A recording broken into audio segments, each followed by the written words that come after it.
What is going on, guys? It's episode 246 of Pop Culture Crisis. My name is Brett. I'm here with my co-host. Would you introduce yourself, please? Hello, Crisis Actors. It's Mary. It's going to be a chill, casual Friday episode, and today we've got a guest in the house. Hopefully, no tech issues today. Introduce yourself, please. Hi, happy Friday. I'm Taylor. Shabbat Shalom. I'm happy to be back again. Sup? How you doing today? I'm doing good. Doing good? I'm happy it's Friday. By the way, it is a Friday because I've got names to change on the thing already. And also, when we went live, I did the button, but I pushed the button to go live, but I hadn't hit start stream yet. So we're off to a fantastic start. Between that and repetitive tech issues all week, basically. I will be keeping an eye on the 1 hour and 18 mark as my mortal enemy. We were fine yesterday, but no, we won't get our hopes up. But again, we are the podcasters that go out to get milk and cigarettes, and who knows if we'll come back. You know what? Maybe years later, if you get a really good job, and then they want to reinsert them, or you win the lottery and they reinsert themselves. Yeah, we'll rekindle our relationship with the Crisis Actors years later, I'm sure. Once we find out if they're doing well financially.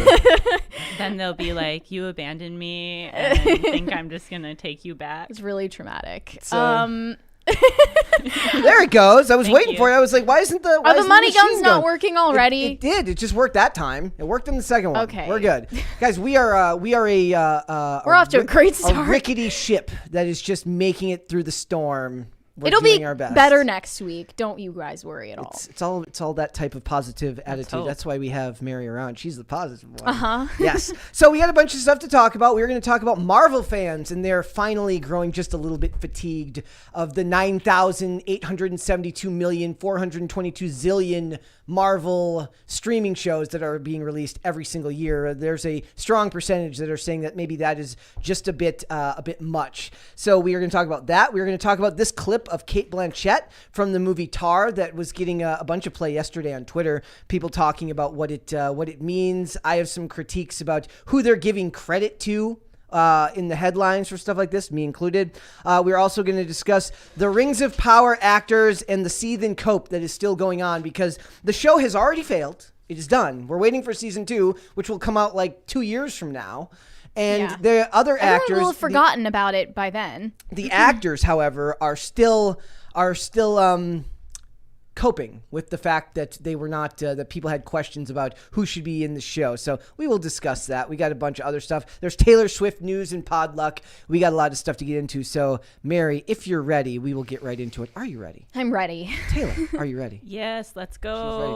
All right, so it says, Marvel fans are showing franchise fatigue while DC fans are more likely to prefer single superhero movies over a universe, says a fandom study. Now here's where I have to change the name. See, it says you're Andrew. You don't look like an Andrew. Oh. You don't look like an Andrew. Uh-oh. You don't look like an Andrew. But you never know. Yeah, maybe you change your name. Possible? Should we just put something random in there? No, I got it. All right. Okay, like I said, great. We're off to a great start. Thanks. So this article breaks down into several different types of fandom, which I found very, very interesting. But the big percentage number here is that they're saying that 30% of the Marvel fan base are generally fatigued by the endless amount of streaming content that's coming out of Disney Plus these days. And I think that's a fair criticism. There's just too much. However, more damning for MCU fans is that this study also shows they're more willing than DC fans to simply consume all Marvel media. 81%. And DC fans are likely to focus on one particular superhero franchise that they are interested in. I think that's because DC has the more name brands heroes, meaning Batman, Wonder Woman, Superman, the ones that Marvel are more iconic. has flagship characters Spider-Man that are more is their, relevant than others. I think of Spider-Man as their flagship character. You could have said Iron Man, but there is no Iron Man anymore. So they break these groups down into 4 separate categories, which are the advocate, the intentionalists, the culturalists, and the flirt. I like the last one. That's funny. So the advocates are your diehard fans, the ones that will go and see literally anything they make. The drooling, slop-eating MCU fans who will just pog face at literally any mediocrity presented to them. Yes. And then we have the intentionalists, which are your largest segment of the audience, which are more picky They're more discerning of reviews and stuff like that before they commit to going and seeing something. And the culturalists are the ones that are kind of more influenced by the buzz around a movie. I would imagine that like when Black Panther came out, all of the hype around Black Panther would have been part of that buzz. And then the flirt are the ones that dabble in it and use kind of pop culture phenomenons like the Marvel, like the MCU, as a way to kind of form common ground with people that like, oh, you're into it? Well, I'll look into it because you seem to like it so much. Which I don't know. Where do you guys think you would fit if you were to kind of going by that criteria? Where do you think you guys would fit in this spectrum? The way that we choose to review things means that we have to be intentionalist or culturalist because we care about the buzz and we care about the quality. That's pretty much it. A middle ground between the culturalist and the intentionalist would be where we would fall. Hopefully more discerning, like an intentionalist, but also keenly aware of how it affects the culture. I think in my day-to-day life, though, where it's not like we're going to talk about this, I'm more of a flirt. Yeah. And that's fine. I just can't commit to anything fully. So the thing I found the most interesting about this was it wasn't just that, but it was DC prefers specific heroes, and that was at 57%, and 38% of Marvel fans prefer specific heroes, which is like I imagine that number might have dropped once Captain America and Iron Man were no longer part of the MCU, and I think these details show in the numbers for their releases lately. Was this like an online 81% of Marvel fans would watch literally anything released in the franchise. They'll just take it. Any TV series, any sequel. They do not care or discriminate whatsoever. They will just mindlessly watch this stuff no matter what is presented to them. And that's the type of viewer that I felt like I was surrounded with in the theater watching Thor: Love and Thunder. Yeah. Or watching like the new Doctor Strange movie. Did you feel that way about Black Panther? Black Panther, I think, was more culturalist because Black Panther is more culturally relevant. I know a lot of people were talking about that way more and far longer before and after the release than the ones I previously mentioned, like Thor. That has more cultural relevance also because of like the celebrities that were, pictured at the premieres and, Rihanna having a new song on the soundtrack. Yeah. I think that's more relevant to the culture than anything. So we do have the numbers for Black Panther here. This is very interesting, which is it says fewer white people and fewer males went to see Wakanda Forever than the original Black Panther. No wonder, right? Yeah, so in because if you make a point in the first movie of demonizing white people and calling them colonizers, even though America is supposed to be presented in this nuanced light in the movies, then they're not going to be incentivized to come back and watch it a second time. And we see these activists on social media before the sequel is even out telling white people not to view the movie and to give up their seat to a black viewer because it's not for them. Well, when you tell people that a movie is not for them, they're perfectly within their rights to listen to you, take your advice, and not go. And the Caucasian demographic fell by 15%, or I guess it was 15 percentage points, not 15%. So the male drop in viewership is because you just replaced the male protagonist, sadly because he died, with a female protagonist and turned it into this narrative about, female empowerment. And then, throughout the sequel, there was, again, the anti-white message that they're calling him this person who is largely an ally to them, Martin Freeman's character, I forget what his name was in the movie, calling him a colonizer as this strange term of endearment or actually like belittlement. It is both a term of endearment and a way to belittle them at the same time. While he's trying to aid them. Yeah. So the Caucasian audience in the first movie was was it 20% in the sequel and 44%. Okay, so in Wakanda Forever, 44% was made up black, 21% Hispanic and Latino, 20% Caucasian, 15% other. It was 35% Caucasian in the first one. Yeah, and I 20%, I think. So they bumped a little bit because of in the Hispanic and Latino demographics because of Namor. I mean, I just think it's so funny that the CIA agent in that movie was committing treason and risking his life, and they're still belittling to him. help them with their geopolitical stance, and they're not even telling him the full reality of the situation throughout, and yet they're still belittling him, and his whole storyline was completely irrelevant and could have been shaved off of the whole movie. Yeah, they could have gotten rid of it altogether almost and entirely. then not made it such a snooze fest, almost 3 hours long. Well, I liked it. I'm the only one who liked it. Out of all our group, I was the only one who liked it. It was awful. Really? And it was extremely predictable. Yes. How are you expected to sit through this 3 hours when from the very beginning you already know what's going to happen? It's definitely fast food still. I mean, it's not like I look at it as some type of high art or cinema, but I did think it was a fine time. MCU advocate fans definitely think of it that way. And also, when they're crying at the post-credits scene. I think the racial demographics are less interesting than it's skewing female, because this is what Disney wants. There was an article we covered a while back that talked about the demographics that Disney has always skewed female, and what they've done is they've taken male properties like Marvel and Star Wars, and they've made them into female-led projects, and they do it slowly, yes. so you don't notice it at first. Well, no, they did it with Marvel slowly. They did it very quickly with Star Wars. With Star Wars, yeah, and Star Wars that's different. But with Marvel, they're trying to do this slow, like, creeping up on you, where they take your familiar male protagonist and then have him work side by side with this female sidekick who outshines him in every way, so that they can slowly phase him out. And especially in Thor: Love and Thunder, I noticed that they were just trying to first portray Thor as this fat joke. Yeah. This has been. And then once he gets in shape, somehow he's still a joke. Even his body after he gets back in shape is a joke to be laughed at. Which you can't do with women, and that's where a lot of the resentment comes for, because you cannot portray those storylines the same way. You wouldn't be able to portray watching these movies is some kind of humiliation ritual. There was an article I read the other day that was talking about that. It says, why are all the male superheroes these days being humiliated in front of everyone? Right. Like it's a... Like, is this some kind of fetish for people? Like, I'm really not interested in getting roped into that. So, again, I want to point this out. 44% of the audience was black, 21% was Hispanic and Latino, 20% was Caucasian, 15% was Asian, as opposed to 37%, 35%, 18%, and 5%. So they made good growth in the Asian market with Asian viewers and with Hispanic viewers. I actually would have expected the number of Hispanic viewers to jump higher, given that the credit was being given to the guy playing Namor and everything, right? So this is also really interesting. I just found this right before we went live. University of California, Santa Barbara Black Students Union holds free Black Panther Wakanda Forever screening, but asks white students not to attend. It's the world we live in today, guys.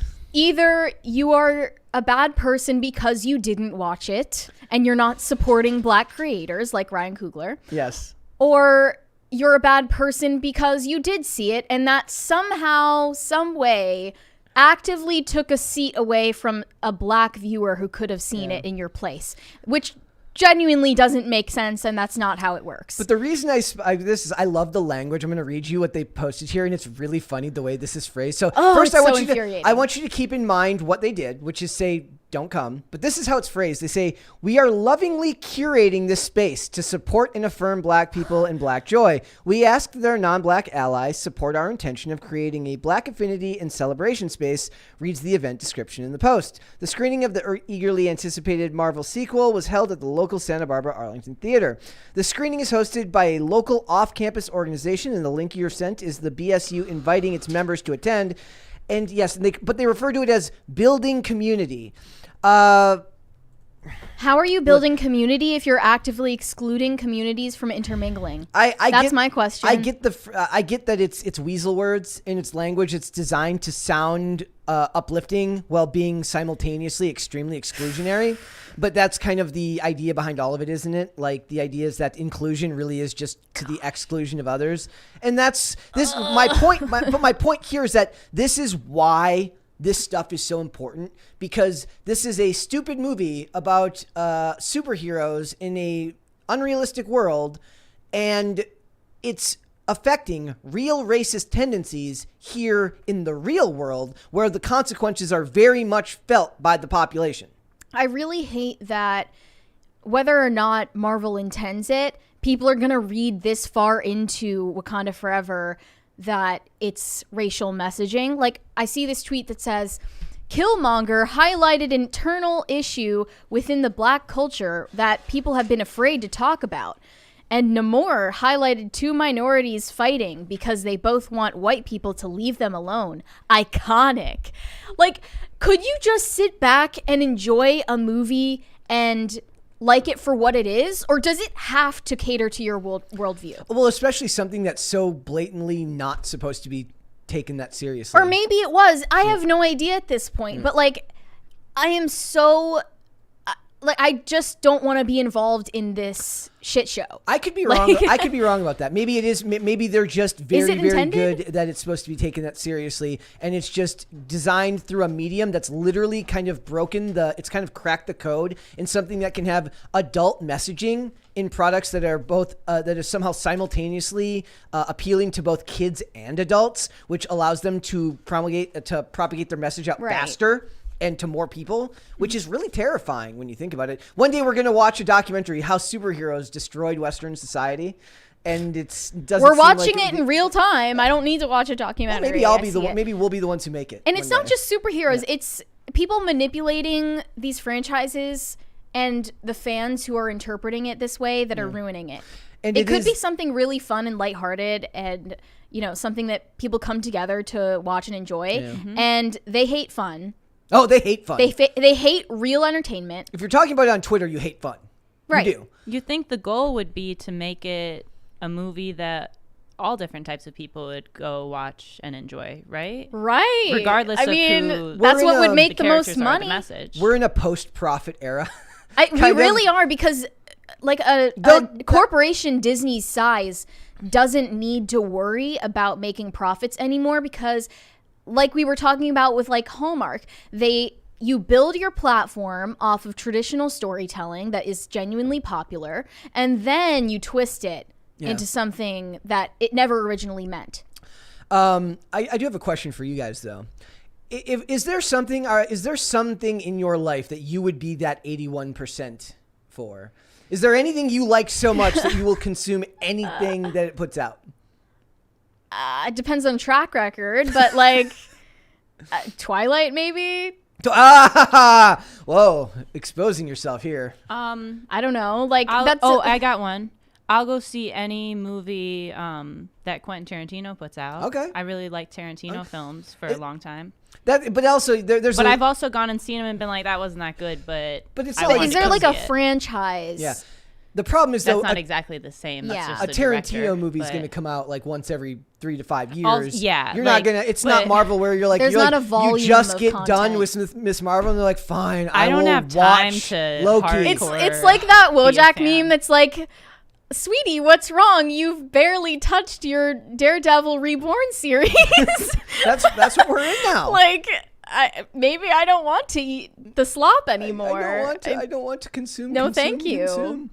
I will not be a good little consumer. Is there anything that's like that for me? Yeah, I'm still thinking maybe something else. I don't think so. I don't think there's anything that I am that attached to franchise wise that would come out with stuff that frequently. Maybe like music artists. Yes, I think there's some. Dermot Kennedy shows. just released like a 10-song album last night that I listened to the whole way through. There's very few artists these days that are modern that I listen to that I would listen to all their content at once. Yeah. Like, so, but music's a little bit different, right? Yeah. That's a different type of consumption. Yeah. But as far as like actual media, I can't think of anything. I actually believe that, unfortunately, a lot of the kind of the way that politics has become pop culture, that there's a lot of people that will just consume anything that a lot of the cultural commentators. Yeah, I'll watch every Ben Shapiro episode. Every Daily Wire thing. Like, unfortunately, but I think that it spawns that same level of zealotry. Not zealotry. That's an unfair framing. It inspires that level of kind of commitment to the product, right? Because it aligns somehow with what you believe. Yeah, I don't know how that works for Marvel. I don't know what you could possibly believe that would hit you that hard, especially when the characters are so ill-defined. But it seems like that's how it is. This is for people who don't have real beliefs. Yeah. They have their beliefs funneled into their brains by corporations. I wish that there was like a movie or franchise that I actually enjoyed enough to want to watch and get excited about. Yep. Wouldn't that be nice, right? Maybe I'm not the target audience. We will figure it out one day. All right. I think I've got it fixed here. Are the super chats Are we back? working? I think we're back. Is the stream up still? No, stream's up. It's the super chats where the crisis meter should show up again. It might have needed to be reset, but I'm double checking now. Okay. All right. We're good. Okay, the party cool. counts as 2. We started over from yesterday. The number didn't Okay, reset, let's go to super chats. Yeah, let's go and go. Appalachia Fatalism said, "Hey Mary, it's me, your pal from church. Thanks for having Kai clips on. Did you happen to notice his big, strong muscles?" Did you? I did not happen to notice that, but he did talk about bodybuilding. That's pretty cool that he's into that.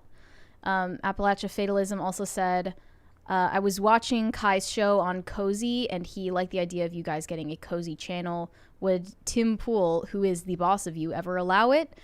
We're staying on YouTube because that's where people are. Yes. Bad App said, oh snap, Ye is going to go DEFCON 3 on Taylor.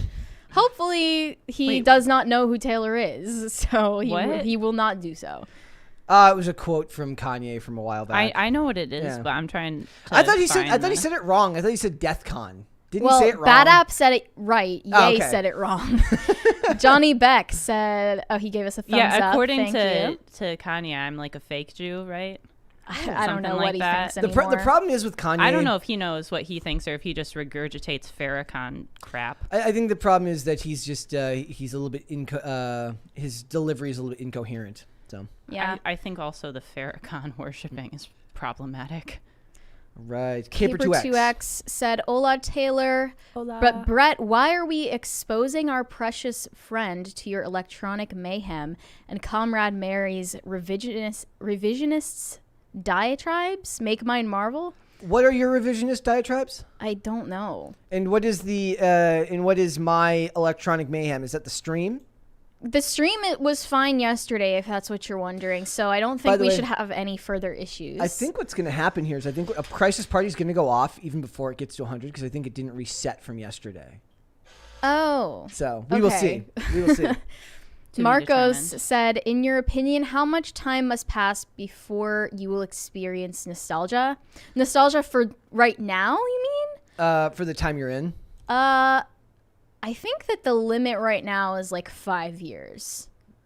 And that's less than it used to be. It used to be like a 20-year gap between things before people miss it. And now we went to like 10 year, like we went to like 15, then we went to 10, and now we're at like 5. I feel like the only things I personally experience that nostalgic feeling for are things from my childhood.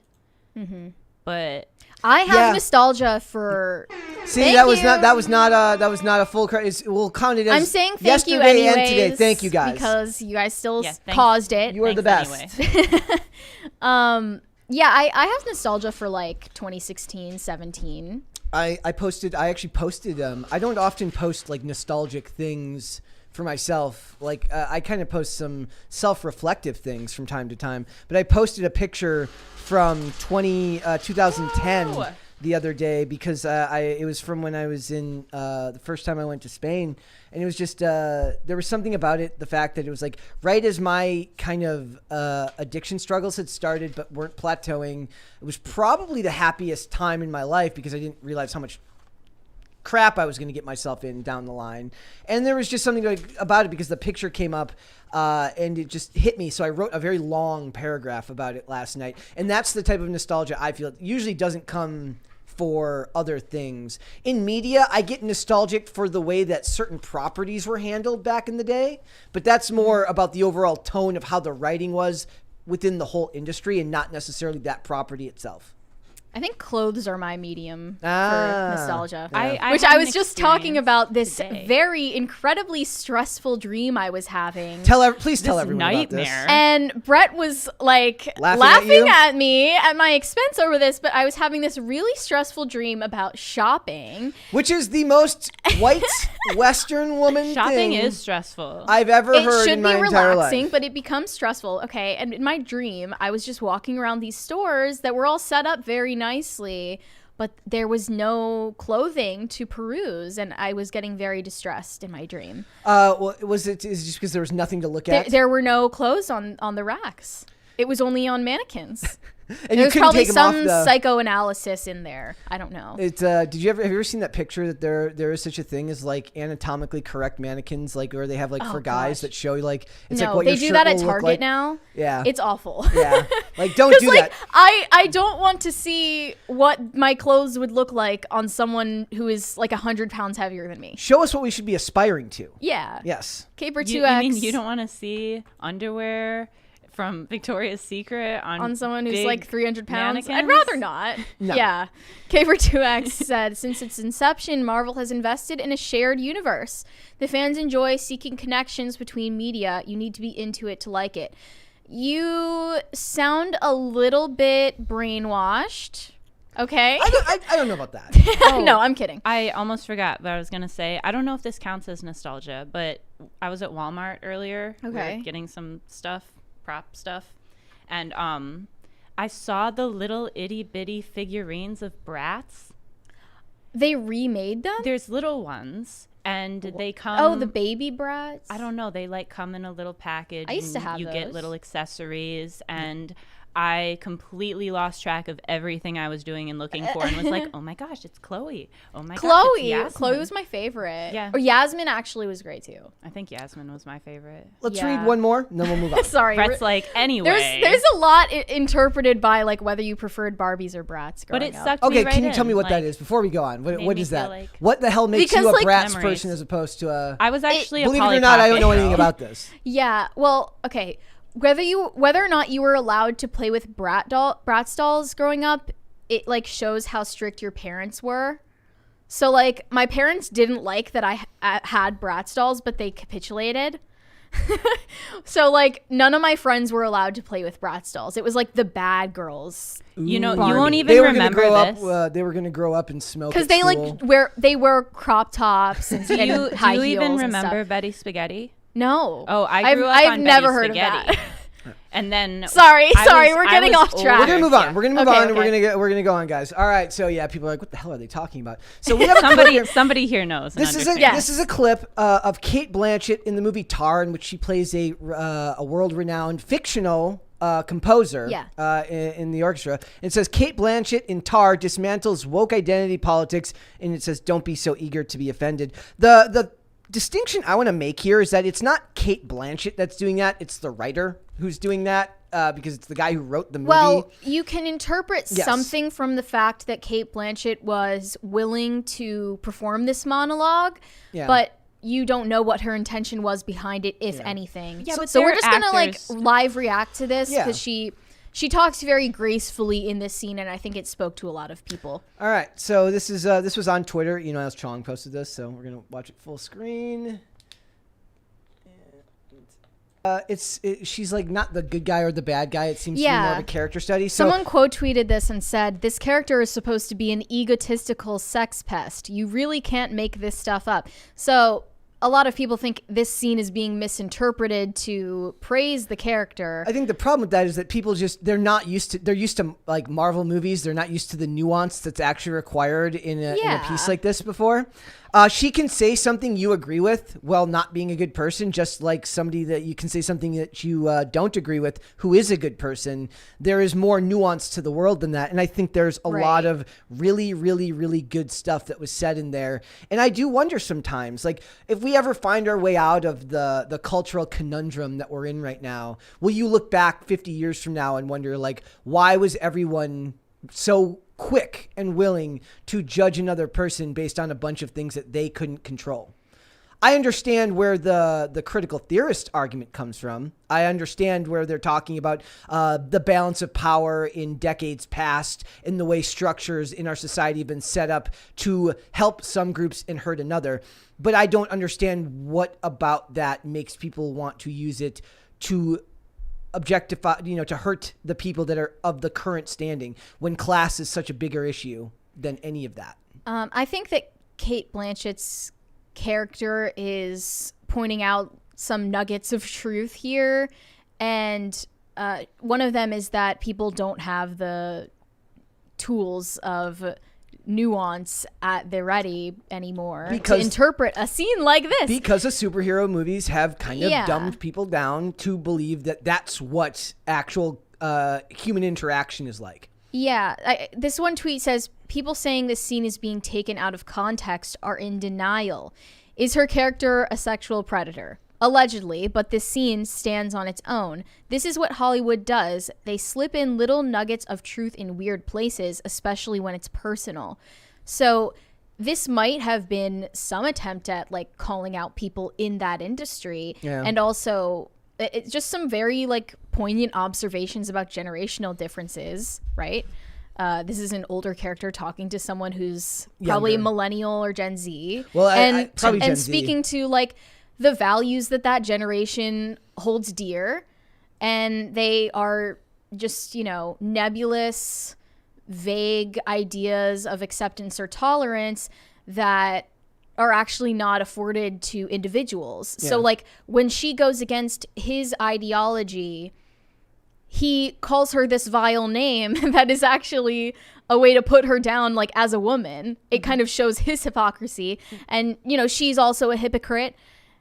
There are just modern audiences are just like not equipped to handle a scene like this. Human beings, and I on want the whole, to see are this whole hypocrites. movie so I can see like what it actually means in the entire project. But I didn't have the time to do that when this scene went viral today. The other reason you could assume that there's far more nuance to it is that it got rave reviews from critics, and as we know, that critics they're nuance bros, and that's I like to avoid that persuasion. Also, when like what you were saying on the generational thing, it seems like oftentimes now younger people seem to genuinely think they know better than older people who have more experience and knowledge than they do, or like and in this scene she's clearly showing she has more historical knowledge of the subject matter, and being his professor obviously does.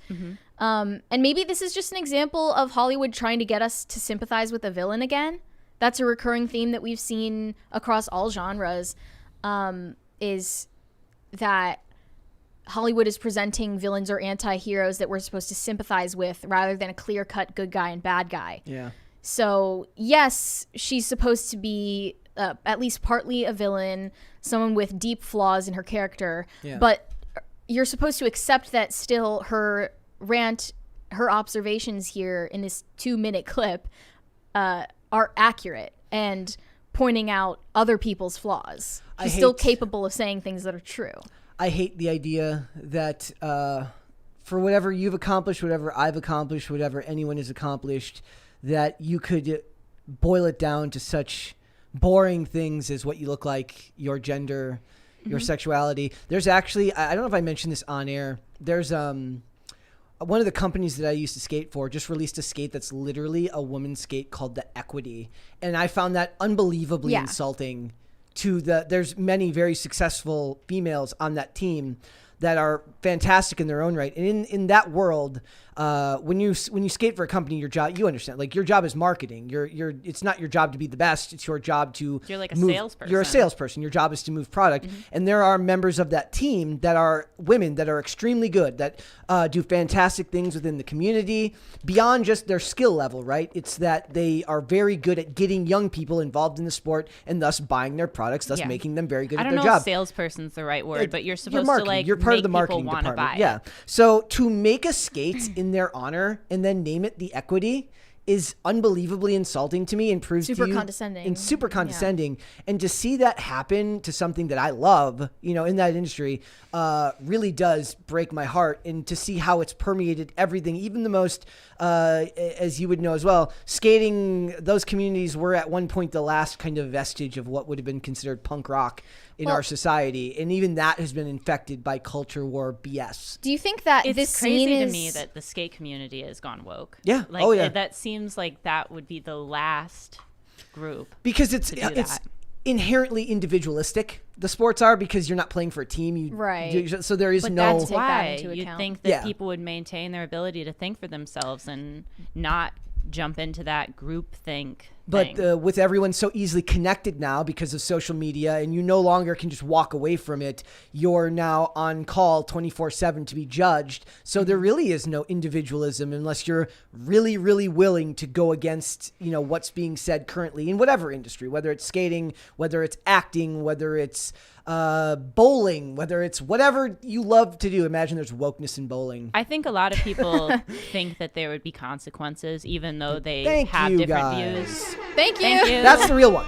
Okay, good. Yes. Also, side note, this is not entirely related, but I love that, like, the female bladers group and contest is called Bladies. I even didn't like that. What? I love it. I didn't like that there was think like it's hilarious that they made it its own like title and things like that. But I also, it's like they talk about it where depends on your sense of humor. I think it's funny. I pushed back on a lot of the stuff when they're talking about how they're like women are at inequitable point in skating, and I said I don't think that's true because we're in the age of social media and.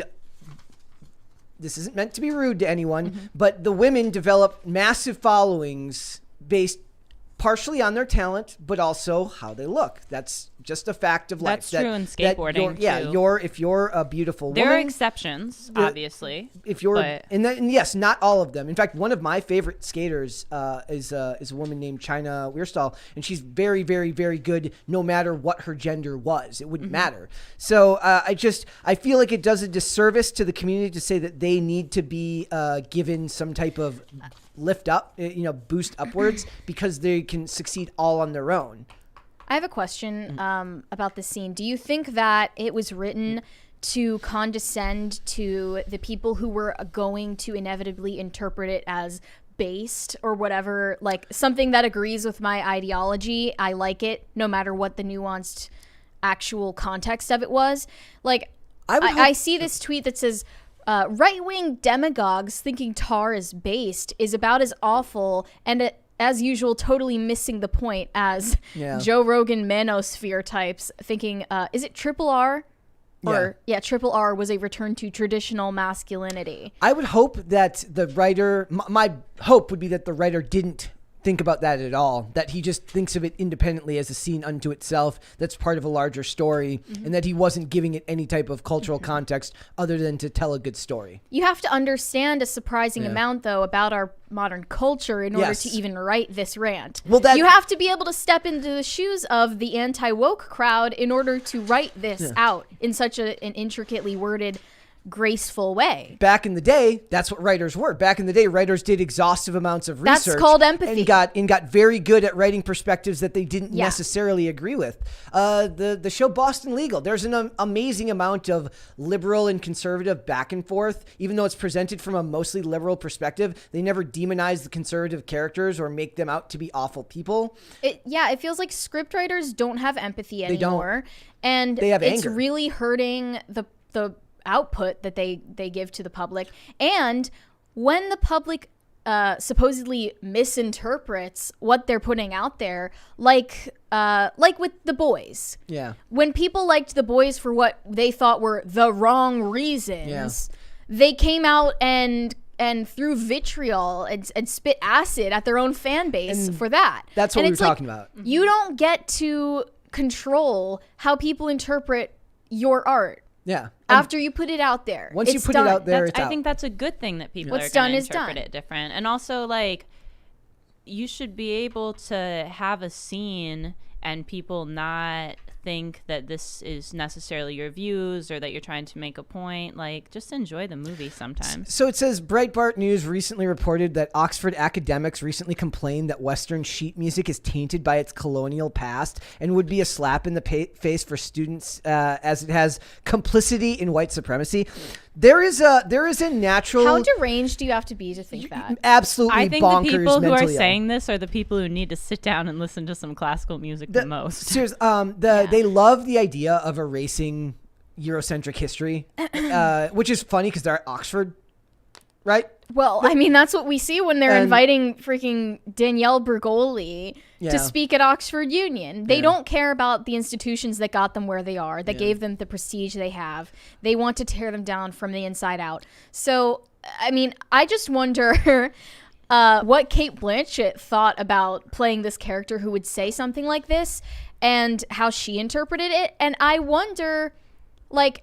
Oh, what are you pointing to this? The Kristen Bell picture? This Kristen Bell. Yeah, Kristen Bell took a selfie reading The Coddling of the American Mind by Jonathan Haidt. Yep. And people had a lot of opinions about that, too. Which is funny because Jonathan Haidt is a very, very, like, whatever you want to think about it, like, he's a very nuanced character that's not, that I don't think of as, he's absolutely heterodox. Like, I don't think of him as, like, a particularly leaning any which way, but other than just saying our culture is screwed right now because social media is destroying our brains. Sure, and we're going to talk more about that later anyway, but I just wonder, like, what would, thank you. It's all messed up. I don't know if that was a real crisis party or what's going on, but thank you anyway, because I know you guys are super chatting. I love you guys. But I wonder what Cate Blanchett would have to say to Morphy Clark, who has taken up the role of Galadriel in Rings of Power, and we're about to talk about that right now. So I suppose the cast members of Rings of Power are going through the stages of grief for the potential that this series had and the fact that it completely died in public consciousness and no one cares about it anymore. So now they're in the stage of anger, and it seems like they're stuck there and they're just angry at the fan base. They're angry at people who liked the Peter Jackson films but not the series, even though Peter Jackson had nothing to do with the series and they completely shut him out of the project. I'm going to go through a little bit. We're going to go through a little bit from each person because they got it's literally a cope list. So they're like somehow in a group chat in cahoots on like new creative ways to hate the fans. So and it's getting really old. Yeah, Ishmael Cruz Cordova, who played Arondir, Sophia Namvidi, who played Princess Disa, and Cynthia Adai Robinson, who is Queen Muriel Regent.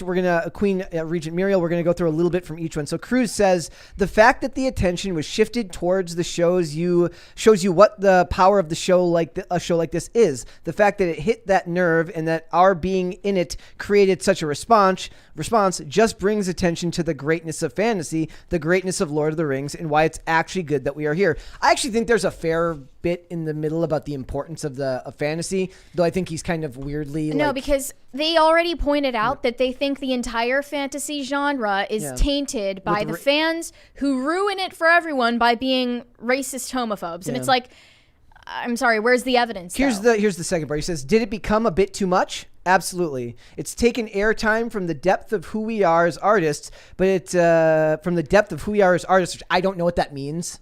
Like, nobody, when I watch a project, I don't care who you are. Tolkien's work means. I also don't care who you are. I mean, no disrespect, but I don't really care who you are as an artist. I care that you do your job well as an actor. Yeah, I don't really care what Rings of Power says about you.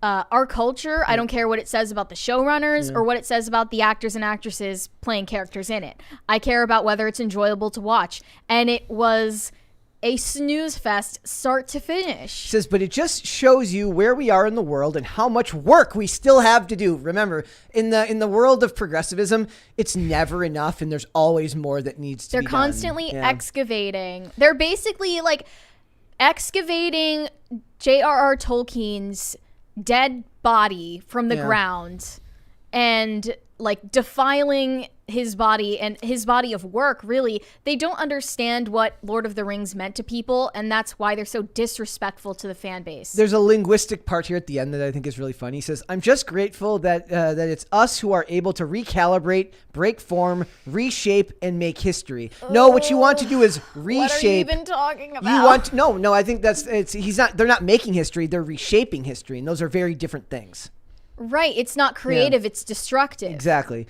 Di Robinson shared her thoughts. She says, in order to not have such an impact, the pendulum has to swing. We are right in the middle of that process. We just want to normalize. We do have to discuss it because we are now in a space in society where need to now and again acknowledge exactly what is happening. The problem with that is, the F does any of this mean? The problem with that is that nobody has a problem with the inclusion of other races. They felt that it was done haphazardly and that every nation looked like. I think they forget, if you remember, like the West here, America in particular, is rare in the fact that it is a cultural melting pot, meaning that there's a lot of different groups that are all side by side, which is how they were portrayed in the show. A bunch of different groups that were all side by side, when in the real world, that's not what it would actually look like because of how exploration works. And because this is a prequel series. Do you mean like only like certain parts of America are more diverse in that sense? Well, no, I'm saying that in America, if you go into a big city, you're going to see people of all different demographics in one place. And these places were portrayed like that in the show, and that's not what it would have actually been like based on the lore that they were showing. Yeah, the lore was that these nations were very starkly distinct from each other. Yeah. And then because this is a prequel series chronologically, they're implying that some horrible genocidal event divided all of the races before Peter Jackson's films were made, where all of the nations were racially distinct and homogenous. So fans are just like, this doesn't make that much sense. Yeah. And it feels kind of forced. It's forced, yeah. Yeah. So it says, the level of distraction or aggression that was put towards us, it's been a painful journey to get there, but it has elevated us. It has put us in a position where there will be a plaque one day where the pendulum is swung to where it needs to be. I want you to tell me the answer to what it needs to be. What does that mean? Is there an end goal? Is there some type of actual conclusionary position that we're going to be in? It's just that to keep making progress, to keep doing work. But that's the problem. Where we need to be. There's never an end goal, right? So it says when we get to where we need to be, and then if you ask them, like, could you actually spell out for me what that means? They're going to either give you a platitude that they'll put on a sign that they will stand outside of the front of the Supreme Court with, or they will they will dance around the question because there's no answer. No, I think that there is an answer.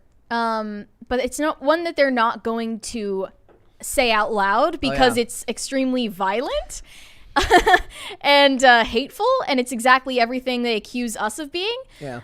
It's when there will be no more straight white male cis characters in entertainment any longer. They will be systematically wiped out from media. That is the end goal. Luckily, you'll still be around. I mean, yeah. I got the pass because I'm female. Yeah. But it's like, that's the end goal, and if you ask them what it is, they'll never actually say that. But from all of their actions, you can tell that's what it means. And the goalposts are always shifting. Then I wonder this so much. I wonder how many of those people, is there a percentage of those people that actually believe that, and the rest of them, are they just like kind of idealistic, useful idiots that haven't put enough thought into it to understand that that's what the more nefarious people pushing these agendas actually want? That they're just good. They're just like, I just want everyone to get along, and I want everyone to be happy, and I want kumbaya. And they don't understand a lot of people aren't intelligent enough to take this to its proper conclusion. And as we know, actors are not people you should be lauding for their intelligence or their ability to have critical thinking. No, and that's fine, but that's not your job. It's not their job. You're exactly standing at the pulpit preaching to us as if you have any right to do so. Yep. So Sophia Nemvidi, who, by the way, was one of the characters I liked the most. She played Muriel, by the way. No, she played Disa. Oh, really? It was Cynthia. Okay, so I thought that Disa was actually not featured in the show nearly as much as we thought she was going to be, based on the fact that she was she was pushed heavily in the promotion and the marketing before the show came out. Like, you would have thought she would be featured in every single episode, the way that they pushed her to the front, and it's actually kind of insulting. Yeah. Oh yeah, they're like because you're they're like, body look at our diverse, token black woman character. body diverse. Oh yeah, And look at body our div- fat positivity as well. She Like, said it, not me. No, like, let's point it out because Body it's positivity. them who are like insulting her. So this is what Sophia Numbidi says. She says, to answer your question, we still got a ton of controversy, but there's been a shift. You know where it has been? It feels like there has been a sit down. She elaborated. It feels like we have had to prove ourselves almost. We had to defend ourselves, but it's undeniable that these people and in that position that they are in deserve. Oh, okay. I'm sorry. I'm restart here. That the position that they are in deserve to be there. I hate it when we have to read stuff like this. That they should be there as well, that there is nobody else that could have played that role. That's not true. Anybody could have played those roles. Oh my gosh, this quote is really condescending. I feel that there has been a shutdown. I've even had apologies, which I love. That was the part that bothered me. You're sick in the head. Yeah. Even if it were just one person acknowledging that frame of mind was wrong. Dude, no one owes you an apology for the way that the Lord of the Rings films were handled. Yeah. Like, you were not even remotely involved in that, and people loved that series. People do not love the series you are in, so you did not prove yourself at all. If anything, you need to prove yourself worthy of this franchise. The fan base does not need to prove themselves to you. Are they saying that she was given an apology because of the original movies or because of how she was treated? She's received apologies for the way that this genre, that's what I'm interpreting, the way that this genre has treated diverse cast members. I thought they were saying that she was getting, I took it even worse. I thought she was saying that she did such a good job in her role that people who thought she couldn't do the job then apologized to her because she did such a great job in the show, which, as we know, even if I liked her, she wasn't even in it that much. Oh my gosh. The costuming for her was abysmal, by the way. Like, if you look at this picture, she looks like she is wearing like a sack or like a bed sheet or a curtain or something. And then they put a beehive on her head with glitter. And then the color context they have her wearing the entire series are extremely disturbing. I didn't want to look at her eyes the entire time she was on. I don't believe that they're saying that they deserve to be there and should be there and that nobody else could have played that role. You could have dropped any number of people into those roles because you're all nobodies. Yes, there was. I don't know how you spent $1 billion on this show and cast nobodies who thought that this was going to be their breakout project, and no one. I mean, no one liked it. Cynthia Addai Robinson, I knew. From several things, and she's actually a really good actress. But like I said, I thought that this was worse for her. Let's talk about the average audience member. They haven't heard of any of these people. I'm just saying that they don't recognize any of them. I haven't heard of any of these people. Yeah. I actually thought it did her a disservice because she did well on roles that didn't need to be of that franchise level that was clearly pandering downwards. So I hadn't seen her in anything before. But the average viewer has not seen any of these cast members before. Nope. To just like be real about it, like they cast nobodies despite having the money to have at least a couple of familiar faces. Yeah.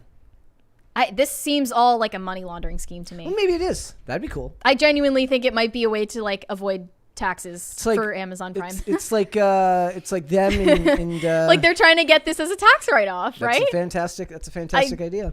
Especially after. Tell me I'm wrong. It feels like there's a certain level of entitlement to be owed an apology, like that you believe that you're entitled to. Also, like that to say I've been given apologies, which I love. Like that is obscene. Oh, you are mentally ill. Yeah, that's obscene to be like. You shouldn't want to love that. Saying the quiet part out loud. You shouldn't and want. It's not like these are people she knows. These are just viewers. Yeah.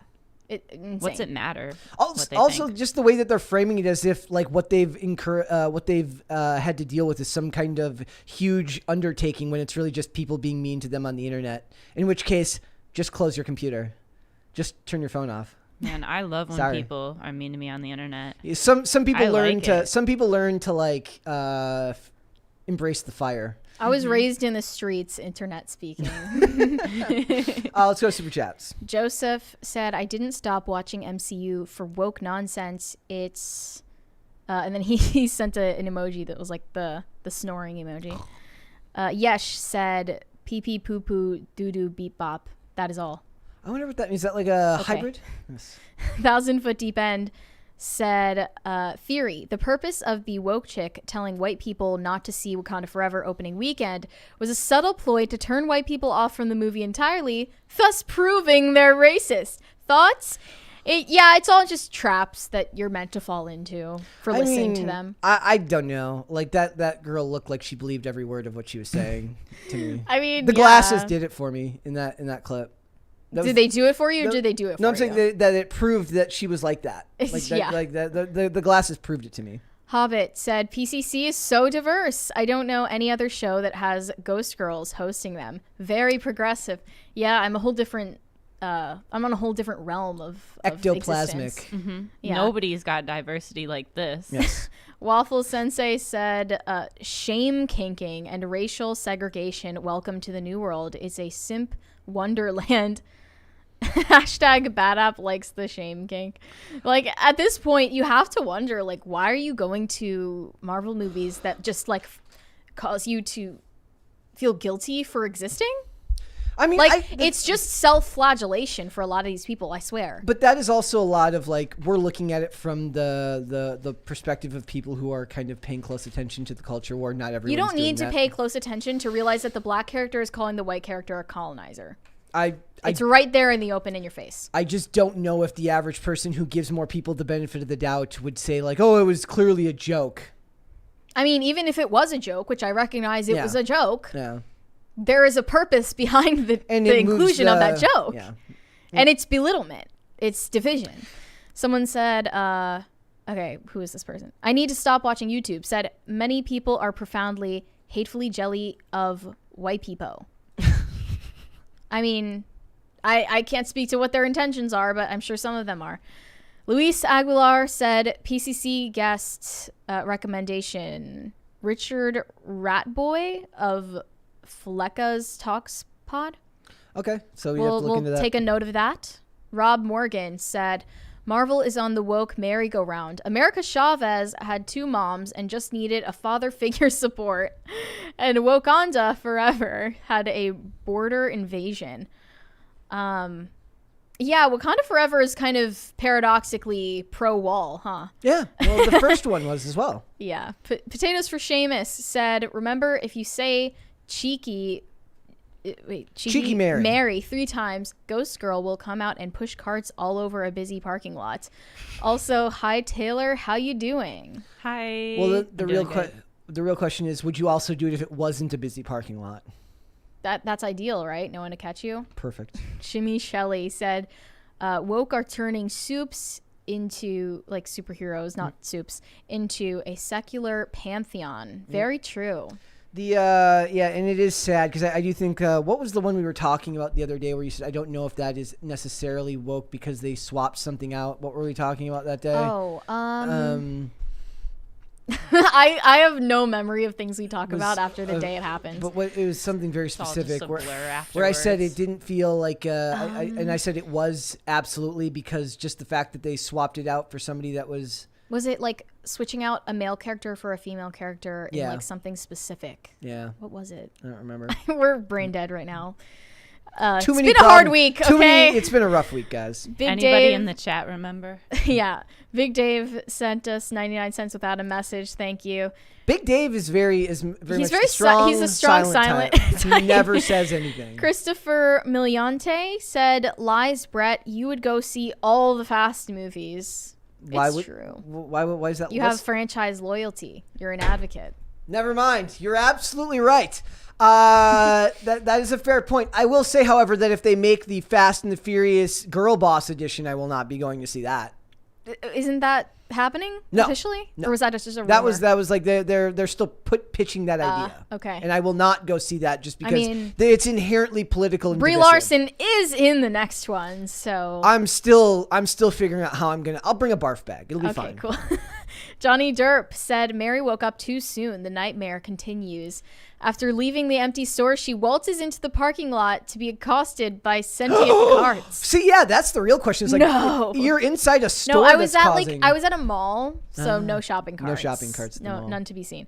1,000 Foot Deep End said I wasn't allowed to have Bratz dolls, but I didn't like how they looked anyway. Barbies all the way. LOL. I had both, but I liked Bratz dolls more, and I think that maybe Bratz dolls are partly to blame for like the brand of Instagram baddie that we are contending with Alabama today. Barker. Overdrawn lip liner. Alabama Barker. Yeah. She was in the news again recently, and everything involving her just creeps me out. Who's that? She's Travis Barker's daughter. Oh, okay. Yeah. Caper2X said, Dear Mary, I am this is like a letter. I'm 66. I had been a Marvel fan since the 1960s.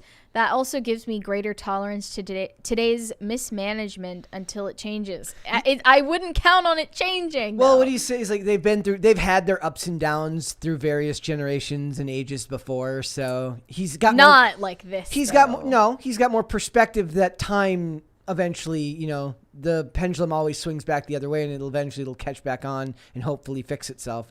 That may be harder to do now that it's part of a big corporation like Disney and it wasn't always owned by a company like Disney, but I don't think that we've seen times such as this. Is that such a crazy thing to say? I mean, I asked my dad about that. I was like, was it ever this bad culturally Ask before? anyone of older generations. They will say it's not rose-colored glasses. Things were different. Things were better and more sane. That's true. I don't know if that's true or if it's just that social media makes you acutely aware of all of the insanity that was always there. You were just disconnected from it. It's both, but it was truly better before. Like, I think know it. Even within our lifetimes, I feel like it was palpable, better. Yeah. 10, I'm just saying that years ago. it's worth it to wonder whether if it was like that. Now, I do believe that there's a lot of cultural instability and a lack of kind of connection between value systems here in America now. But I think a lot of that also has to do with that you're coming into contact with people that are vastly different than you on a regular basis online, and that's where a lot of this comes from. In your everyday life, before all of this was going on, you'd go to work, you'd go and hang out with your friends, all of who you shared values or some type of shared activity. You had something that bound you together. Now you're regularly interacting with a bunch of people in which you have nothing that binds you together. And you're doing that on a regular basis, which nobody would have been subjected to before. Yeah, which also makes reality different. That's what I'm saying. It's like, this is a point of no return. We'll see. I do believe in a lot of I'll cases, be happy to be proven wrong about the that. internet was obviously. a mistake. Joseph said, quote, social media dictates your identity. Yeah. I mean, I think that that's something unambiguously true about that rant. Yeah. I think for especially people who grew up on social media, that can be true. And I liked they had that younger character like bouncing his leg anxiously. Yeah. Like you can see that he's he's like a fish out of water. Like he doesn't understand how to have an intellectually sophisticated conversation with someone of an older generation. Yeah. 1,000 Foot Deep End said, I watched a video covering this today. They said the character's unchecked ego leads her to downfall, and it crossed my mind this could be construed as she's wrong in being seemingly anti-woke. Yeah, like I understand that it's not necessarily an endorsement of what she said, that she said it, but I think they accidentally made a good point. They accidentally made a good point, even if they intended it to seem ignorant. Also, a lot of times people, that argument was so rational, I don't understand in which that is ignorant. Like, her argument is basically like, would you rather be judged on how you look or on the skill level in which you portray your art? Yeah, and the student didn't rebut her at all. No, he did what they do. Misogynist insult at her and walked away. Yeah, that's usually which how is it usually goes true for with like the crowd. male feminist crowd. That's every PragerU video ever. Oh yeah, male feminists like hate women more than anyone. Tell me about it. You should see my messages. It's crazy. It'll be like some dude with his wife and like a baby on his Instagram, and then the message I have is horrendous. Like I can't even say the things. When I was on Twitter in like 2016, some random male feminist, I remember this so like clear as day, tweeted me saying, he didn't know that I was in high school and not voting age yet. But he was like, you voted for a man who has never cared about women in his life, you worthless beep. And I was like, whoa, showing your true colors sexist, misogynistic slurs. I mean, a lot of that is just in the name dissonance. of women's rights. Yeah. It's like, we're going to get you guys equal rights if you like it or not. And he said, like, all my role models are women, you stupid beep. Like, okay, moving on. That was going on a lot. There's the women like that, though, who don't seem to recognize they're attacking other women who are literally standing up for things that will benefit them. He was just attacking me on the basis that he thought I was a Trump voter, which I, at that point, literally was not. That happened You weren't to even me. a voter yet, were you? Yeah, I was like 15. That was funny. That was like happening during COVID, where people were like, if COVID's taught us one thing, it's that we need female leaders in charge. I'm like, what? What does that mean? Like, Bruh. okay, fine, but like, tell me why. Yeah, how do you draw that? In fact, it proves the opposite, but I won't get into that right now. Chubbs is Farman said, Brett the gaslighter, how dare you cut off the brat talk?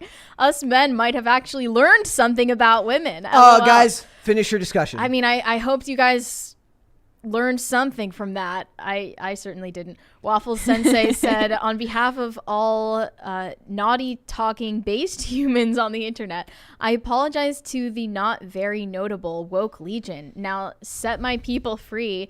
JK F off. Who are the people and why do they need to be set free? I didn't follow well. Bad App said, playground rules. Mary is mean because she has a crush on me. Do they even do recess anymore? Is recess still a thing? I don't know. It's what? been a while They don't since have I was recess in in school. school anymore? I remember some schools were that a talking about thing? getting rid of recess. Do they all have to wear plastic bubbles and stay Probably. apart from each other? Probably. Actually, this total side note, when I was in Israel, there was one day we were walking through the park and we saw there was a kid's birthday party being organized. And what they had done was got those big plastic balls that you get into and run around and like bounce each other. Just a whole bunch of kids doing this. It was amazing. I mean, I hope they were having fun, but I also hope it wasn't just a COVID measure.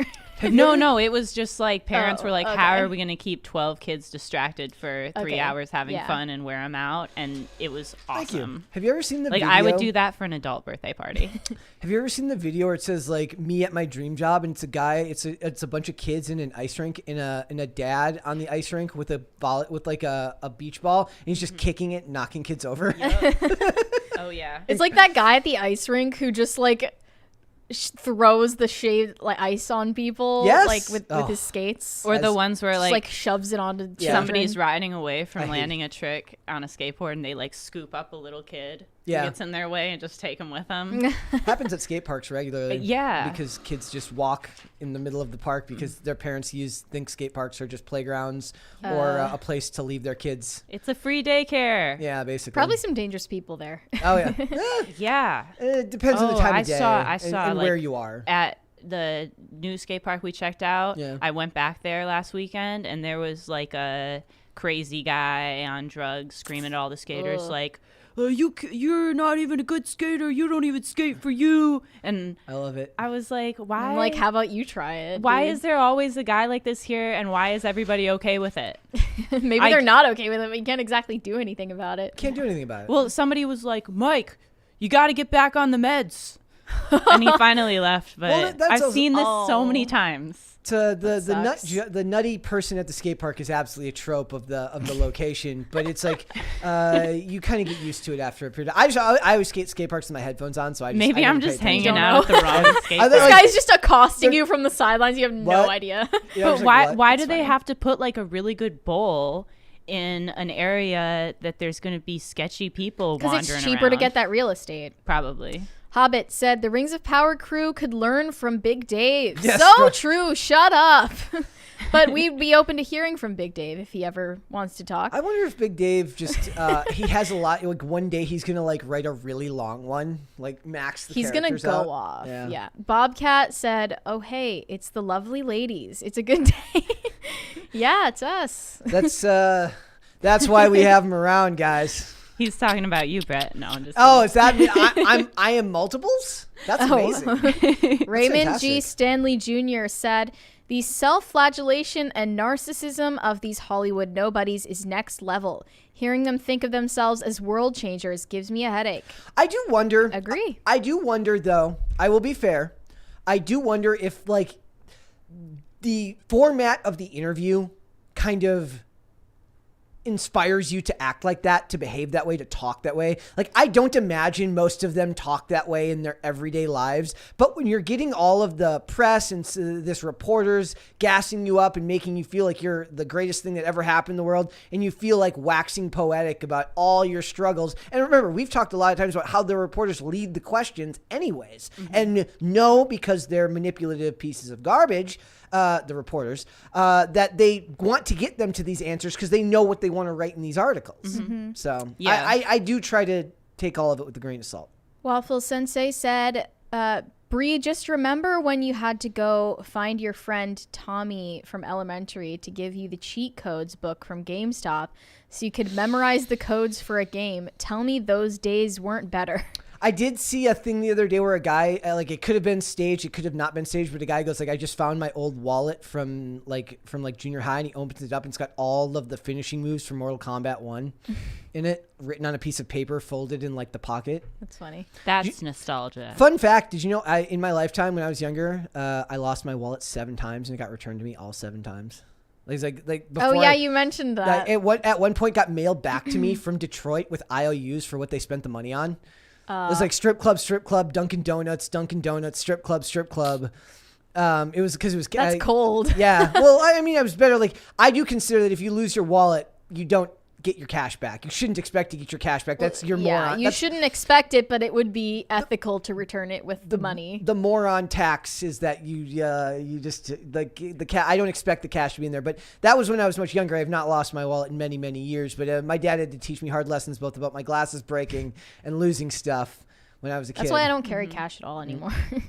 Kiranoth said, Brett, I'm 39. I've used the net since I was 10. With dial-up bulletin board systems, it's worse. Mary sees it and she's younger. I think you're too optimistic. Perhaps. I don't have a problem with that, though. I don't have a problem with the fact that everything sucks now? No, I don't have a problem with being too optimistic. I don't have a problem with at least using that better type for of, your mental. I use it as a bulwark against the doomerism that tends to creep into me naturally. So if anything, it wages war against my desire to be naturally pessimistic. But I think giving everything the benefit of the doubt when I interpret it is the best way to look at the world for me, because it keeps me from kind of falling further into that really negative mindset. I like your optimism. It's like as somebody stabs you in the back, it's like, I don't think they meant to stab me. I think they were looking to just tap me on the shoulder and the knife just appeared in their hand. Probably. Very possible. Not Alan Rogers said, us and our parents grew up consuming pop culture already dominated by communists. At least they're overt about messaging now. I don't think it's always been dominated by communists, because think about like when Hollywood used to be run by anti-communists, and that anti-communist propaganda was extremely prevalent in films. Like, there's always been political messaging in Hollywood. It just hasn't always touted the same opinion. I also think that it just has to do with the caliber of writers. Like, we just don't have as good of writers anymore. Maybe they're dumbed down. The writers back then were just as progressive as they are now, but they understood nuance better and storytelling better. Today's directors, today's writers in Hollywood grew up watching movies, whereas the writers of ages past grew up reading books and writing stories. I think that's inherent difference. Yeah. Bad App said, how did you have brats but couldn't watch Disney? It was the same situation. So, like, I was partially not allowed to watch Disney. Yeah. I wasn't allowed to watch like the princess movies or any of those like animated movies. But weirdly enough, I was allowed to watch the Disney original movies, and I was allowed to watch Disney Channel, the shows. So it was like a half-hearted, like, no, not Disney. But I was allowed to watch Disney. So guys, and just then remember, with the Bratz doll, I just had to beg for it enough. I was allowed to have in it. my Wore 'em case, down. it was a case of getting away with more with the grandparents. you You know? You know who to ask for what. I liked American Girl dolls too a lot. I never had American Girl I dolls, was and all obsessed my with friends did, and I was jealous, and I just decided that I was gonna not like them. 1 minute to 1 hour and 18 minutes. Just a heads up. Done. We are. We're feeling the pressure again. I Also- think today it'll be okay. Somebody, I think, somebody is talking about the skate park I was talking about. Somebody must have spotted me at the skate park. Cool. Interesting. Anybody place their bets? Are we okay today at 118? Yeah. Place your bets now. Wait, what are we at? It's What- coming. 2 minutes away. Mantufel, I don't know how to say that, said, I'm old and decrepit, and you three are correct. Our interactions were based on physical and verbal at all times. Better world. Yeah, it was much easier to read body language and to understand the context of what someone was saying. We're naturally inclined to look at everything online as sarcastic or confrontational now. I think people, like how she said in that scene, are kind of looking to be offended. Oh, and looking for Sometimes, confrontation. And maybe that's like, Because we're I'm deprived not of it, maybe? I have no idea. in the real world. People Yeah. just like to fight. We're deprived of real world confrontations, so we look for it on the internet, and it's a cheap imitation. You just got to go to a skate park with a meth head. You'll be Honestly, that's confronted. all you need to do. If you need some confrontation, I don't know if you're I'm like, ready to throw down, though. We have made I don't it- have performance enhancements like that. We have made it to 1 hour and 18 minutes and 20 seconds. We're okay I so think so. far. We're So good. All right. We're still on. Still, fingers crossed. Hey, you were You just just get a talking chip about bag how even though you're fully optimistic visible? Mr. Optimism over Just here. take a bag of chips, start like crinkling it in front of the mic where everyone can see you doing it, and just cut the stream. Big Dave sent us a little thinking emoji. Thank you, Big Dave. That's kind of funny. He's getting closer that's to talking. that's a step Come closer on, you're to a opening up. comment. Thanks, Dave. Bad App said, my future in-laws have a strange moral compass. What is that? Is it pointed in the right direction? I can't say that they're not your future in-laws. Oh, So well, I was gonna say what your story about Disney tells me is like, parent guys, if you're a parent, there is no roadmap. You just do what works, and hopefully it all works out for the best. yeah, like I was friends with all the people who couldn't watch Disney and SpongeBob. All right, guys, we're moving on. We got a bunch of little topics, and this first one with Taylor Swift's very interesting. So, as you guys know, there was an absolute uproar when Ticketmaster basically crashed because Taylor Yeah. Swift is apparently the biggest draw in the world right now. And right now, resale tickets have started to hit $20,000. I think you said that you saw them for $21,000. No, more than that. I've seen the cheapest possible tickets for Taylor's concert are like nearing $400 in the nosebleeds. Sometimes up She is to tall enough that you'd be able to like see her approaching for like $400. $1,000 for nosebleed, and then at the good parts, like at the ground level seats, they're like over $22,000. Crap. And you know that this part of why this has happened is that Ticketmaster has secured a complete monopoly on selling these seats because they did a merger with Live Nation, Live which Nation, used to be their biggest competitor company. So they did this merger, and now they're completely in charge, and people have to pay the same price for tickets that ticket brokers were paying before. And also, like, in the post-COVID world for like live entertainment, this is really not a good sign. And a lot of people were angry at Taylor Swift for staying silent as this was happening, because people who got codes for pre-sale tickets tried to use their codes and were booted off of the site and didn't get to buy them when they thought they would be able to. So now they're stuck with these huge resale inflated prices. So Taylor Swift has finally broken her silence on the matter, and she came out and spoke on this on social media because her fans were really furious at her. She said, Hold on. "Oh, what's going on?" That was annoying. You're good. She said, "It goes without saying that I'm extremely protective of my fans.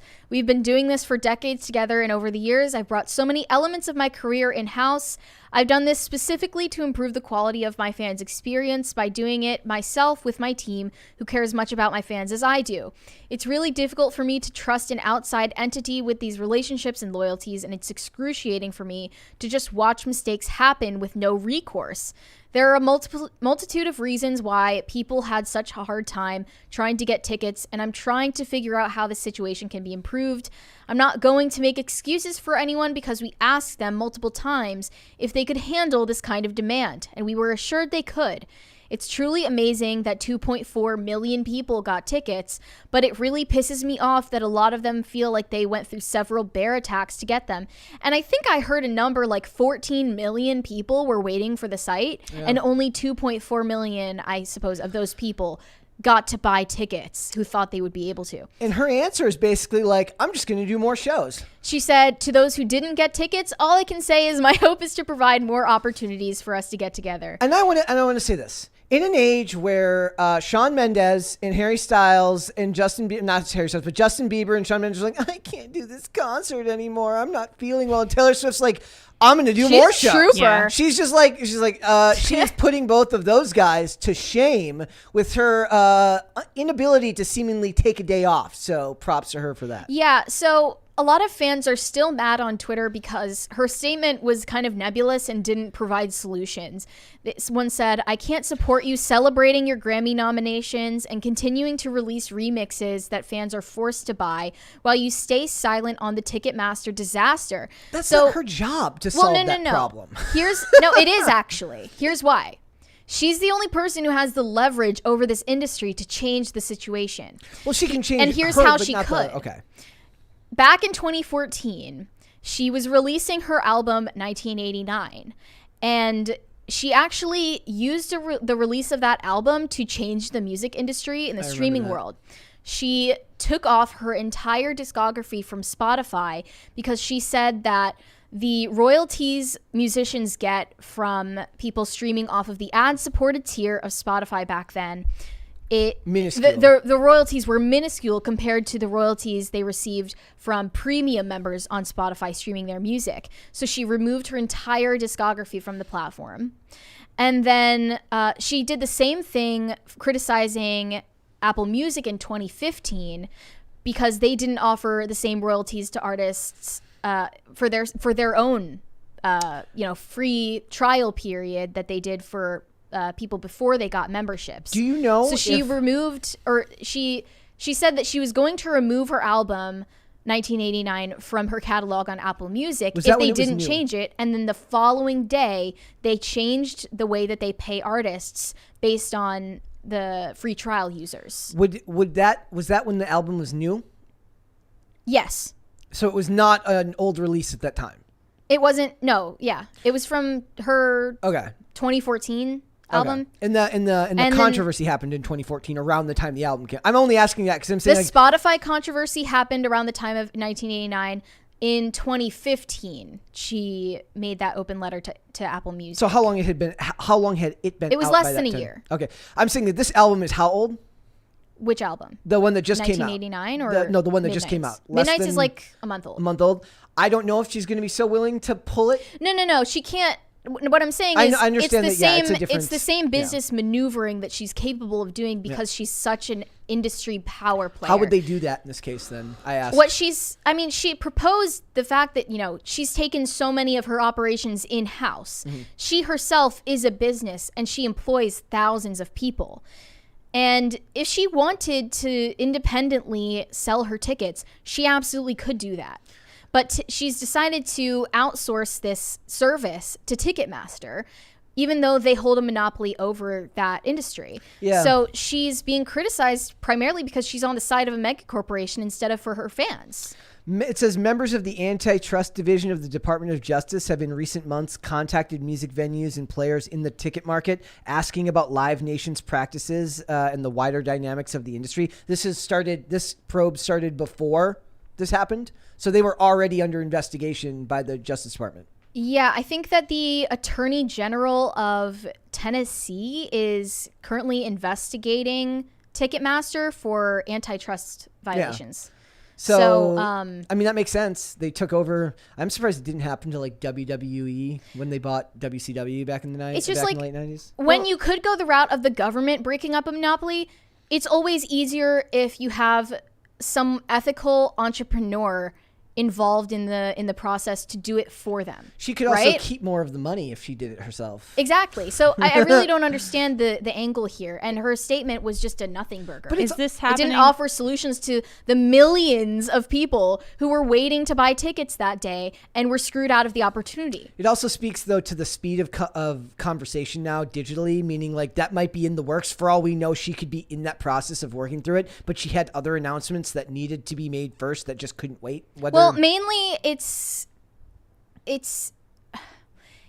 people thought that she didn't have the foresight to fix this issue before it became one. Yeah. Okay.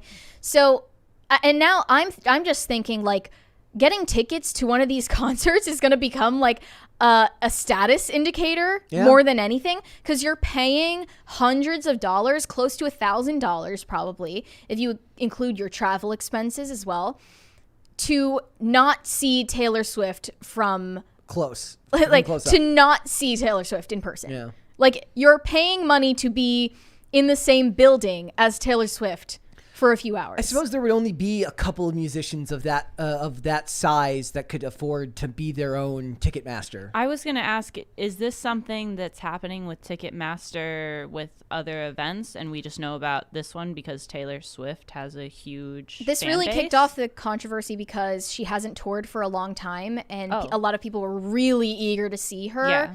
So whenever she put her tickets on sale, it was going to be a gigantic like madhouse. I mean, if she's staying silent, it's because she doesn't have an answer yet, and it's not as good of an idea to just speak on it when you don't actually have a concrete answer to give, right? But Sure. people are I mean- actually buying these tickets for this much? Yes. Oh and that's my why gosh. I am like shocked, because while we're in a recession, Yeah. this is turning into a special club for like elites who can basically put the equivalent of like a down payment on a home to see Taylor Swift in person for like 3 hours. Take notice, Hollywood. Whenever one of your movies does bad and you're like, well, we're in the post-COVID movie era. No, you're in the I don't make good enough movies for people to watch era, because Right. Taylor Swift can get people to spend gazillions of dollars to sit a football field away from her and listen to her perform. Essentially, Taylor Swift tickets are not even like physical entities. They are more like crypto. Yeah. Like you buy one of these tickets to resell it for a higher inflated price. Perfect. It's literally like Ethereum or some insane like obscure Bitcoin It's like an alternative. investment. They can make NFT pictures of the ticket to go with it. Insane. Oh, gosh. The situation is insane. So I mean, All the crypto bros, the FTX guy is like, he like buys a bunch He's of them taking and resells notes them. furiously. This right is now. sad though for like all the Taylor Swift fans Yeah. who want to just go to a concert that's a special experience but also accessible for your average person. this is clearly not. Yeah, it's and not the accessible. state that the economy is in right now, absolutely It's like not. a slap in the face. Like I was grocery shopping the other day and I'm like, ugh. Like I'm just like, maybe it's just what I buy, but I'm just now starting to feel the kind of the crunch of the prices of food going up more so than I was a couple months ago. That's how I Starting to feel every sting. time I buy a plane ticket. Yeah. I'm like, Yeah. why is this double, triple the cost I remember it being a few years ago? so great during COVID when you could travel for nothing because You know, Well, back all then, my not trips all of during the COVID airports got were canceled, open. so I just stacked up flight credits. yeah. Yeah. Yep. So would you go to see a Taylor Swift concert? You don't strike me as a Swiftie. I would time travel back to 2009 and go to Country. a Taylor Swift concert. If someone invited me to one, I would go, So you can but sit, like, it really wouldn't far be away? like I'd be waiting on Ticketmaster to I try to get a ticket. would literally never. But we were just like on the show with Hannah Claire live on the Yeah, she was on Ticketmaster hold. waiting list Oh. with her pre-sale code, and you're she still couldn't waiting. refresh the page because she would get booted off the site if she did. Wait, was Like- Hannah Claire trying to buy some? Yeah, and she Oh. actually was one of the 2.4 million people She got some. for whom it worked. So Oh. I don't know. Apparently, a lot of other people didn't get that Well, we'll opportunity. have to get a review. of the Yeah, concert. yes, a concert review from Hannah Claire. would Yeah, be- would yeah, be and great. I don't know which. Especially if we're not going to get Fast and Furious reviews anytime soon. She said she was just going for nosebleed seats, Yeah. and depending on the location that you're buying them from, they can vary a lot in price, but they couldn't have been less than like $350 a pop. They're pretty bad. Man, I wouldn't pay that much for good seats. Yeah. Is Taylor Swift a cultural... is she something that can bring us together culturally despite her politics? She seems to... Is she woke? I think she's decidedly not going to unify people. Yeah, I'm just saying, like, clearly people are willing to spend insane amounts of money. I refuse to believe that all 2.4 million of those people see the world the exact same way. Uh-oh. What's wrong? Aren't they all supposed to see the world the same way? Isn't that the whole woke thing? Yeah. Like, everyone's supposed to think alike, and if you disagree, then you're out of the cult? 2.4 million out of how many they're saying they were supposed to be? I think 14 million is a number I saw. I don't buy that 14 million fake. people see the world the exact same way. I saw a tweet that said, like, look, I know Taylor Swift is a big deal, but 14 million people, though? That's a lot of people. Yeah, I don't know. I had a suspicion that this was some kind of PR ploy to inflate the demand. There was this happened last year, know. right around this time when we did our first episode here almost a year ago. Yeah. And one of the things that was happening is when Spider-Man No Way Home was being marketed, when the tickets went on sale, people were reselling the tickets on eBay for thousands of dollars because the demand was so high to go see that movie. So it was kind of the same thing. So we'll see. I don't see Taylor Swift as culturally somebody that could bring everyone together. I'm just saying that I don't buy that. I don't buy that 2.4 million people all see the same. Or 14 million. Yeah, or any of that number. I don't believe anywhere between 2 and 14 million people see the world the exact same way. Like, there has to be at least one person in there who's like... I think she's mainstream enough that it I think varies a there's lot. probably people in it strictly for the music. You can go to a big like rally where there's a bunch of people arguing and somebody just puts up a boombox and plays a Taylor Swift song and everybody gets along. How about that? Let's bring people together. No? Speaking of music, which, yes. let's talk about the recent 1975 concerts where Maddie Healy has been doing basically performance art that is very provocative for his woke audience. At least he wasn't charging 20 grand per ticket. So, yeah, he wasn't. So prior to performing one of his songs, he got up on stage and just said, I don't know how to be a liberal man, so I stopped trying. And then what he proceeds to do is eat raw meat and smoke cigarettes. And then he gets down on the floor and starts doing push-ups in front of stacked TVs that show a variety of well-known faces, including Putin, Kamala Harris, Mark Zuckerberg, Ben Shapiro, I think also Bored Ape NFTs. I'm gotta be missing some. It's so discombobulated. What does that even mean? That's kind of what it's supposed to make you think. It's like, what even am I watching right now? Interesting it's lineup supposed to. Thank you. Thank you guys. There have been a lot of. It's supposed to be like jarring because you're looking at this indie artist who a lot of his fans think of him as representative of their worldview because they assume like here's this like lanky, pale, like artistic guy who is probably a male feminist who toes the line on every issue, and yet he's presenting this really confusing message to people who don't have the sophistication to interpret it. So he's received a lot of backlash from fans because they say just the ambiguity of showing Ben Shapiro on these TV screens alone is enough of a transgression against woke ideology without a commentary involved. So him Putin's okay, just but not acknowledging the fact that Ben Shapiro exists. Okay, that is enough of a transgression against their worldview that they want to cancel him over. I love how much power Can you Ben believe Shapiro that? has just in being. Like, he was shown on the screen for, I can't imagine, more than like 3 seconds. Yeah. And it triggered enough people that like, his fans are mad at him.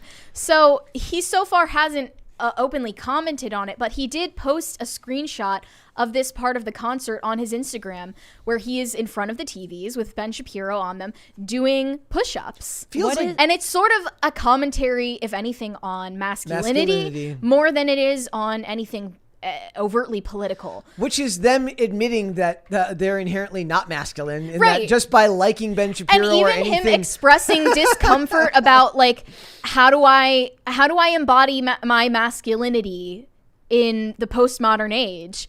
Even that question alone is not allowed at this point. I don't think it's eating raw meat. Well, yeah, his point is he's doing all of these surface level expressions of masculinity that don't mean anything. And people don't even realize the sophistication involved. He apologized too. It says he apologized for the black pill performance art. I mean, it's a show. I don't think of it as an apology just for his art. I think that maybe he's apologizing for the fact that it made some people think he's promoting a hopeless message. Well, also, wait, I gotta find it in the That's article. stupid, was there some like weird gestures? Yeah. I saw some clips that people were reposting from his concerts, and he's definitely like trying to be as shocking and provocative as possible. It used to be that performance artists and artists in general enjoyed the backlash, that they enjoyed creating content that made people uncomfortable. Yeah, and why would he include this if that weren't the case? I'm just saying his apology isn't just a surface level like self-flagellation like you would expect. I think more so he is worried that this didn't ask the questions that it was meaning to ask, and that it just made people feel like his art was pointless and hopeless. Maybe you could make the argument that like maybe the problem is that the art is not very well directed at something. Maybe I didn't execute this the way that it was supposed to be executed. But if his job was to confuse people, then he did a very good job. So you just have to know what the criteria You'll have to wait until someone directly asks him about it, and I'm guessing that they will. So if it's to be just continued. meant to draw attention and get people talking about it and like make it so you can't look away wondering what the heck this is. And Maddie Healy hasn't traditionally been, totally woke approved.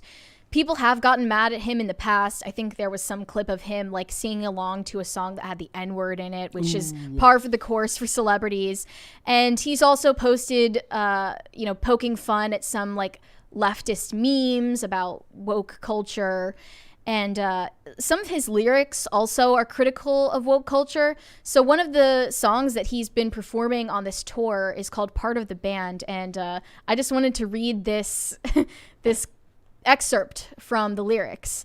He says, "I know some vaccinista, tote bag chic baristas sitting in East on their communista keisters, writing about their ejaculations. Quote, I like my men like I like my coffee, full of soy milk and so sweet it won't offend anybody, while staining the pages of the nation." So I think that those lyrics alone are poking fun at his own crowd. Yeah. The women who are fans of Maddie Healy are the vaccinista tote bag chic baristas. Like, and then he is the man who is full of soy milk and doesn't offend anybody. So he's at least, demonstrating some level of self-awareness. And some of his music has also, like from previous albums, expressed this just absurdity of the postmodern age and a feeling of hopelessness that is widespread no matter what ideology you hold. One of his lyrics from a song called Love It If We Made It said, "Thank you, Kanye. Very cool. The war has been incited, and guess what? You're all invited, and you're famous. Modernity has failed us."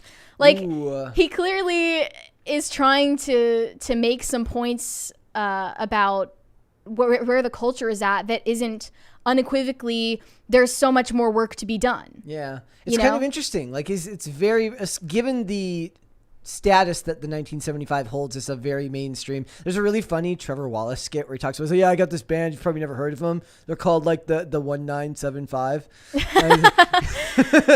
Yeah. But he said also, I want to point out in this list of people, so Ben Shapiro, Mark Zuckerberg, Kamala Harris, Bored Ape NFTs, Liz Truss, Vladimir Putin, and Logan Paul. Of all those Logan people, Paul is like, funniest. none of those go together really at all. Maybe yeah. Logan Paul and NFTs go together and a little bit. It's the disjointed nature of what he's showing people that shows like he's not actually trying to say or to condemn or endorse any of the people that are shown on these TV screens. But the fact that people are reading this far into it and thinking that just the ambiguity of it is offensive, it says more about them than it says about him as an artist. Which might be his goal, right? Yeah, it's exactly. Like how you interpret any piece of art says more about the artist than or about you than it does about the artist. What I'm waiting for is Ben Shapiro to personally reply to this and react to the performance. I feel like he has way more important things. No, he doesn't. He reviews like a Demi Lovato album. He reviews music. Like I want him to review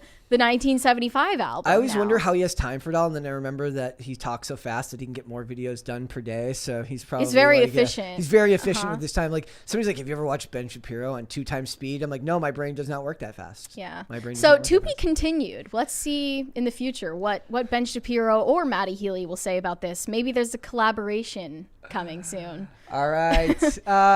Did you see that the investors that got burned by FTX, which is something that's a still developing scheme? I saw a great picture the other day. It's Tom Brady with an enormous beard saying like Tom Brady playing when he's 75 to pay off his debts.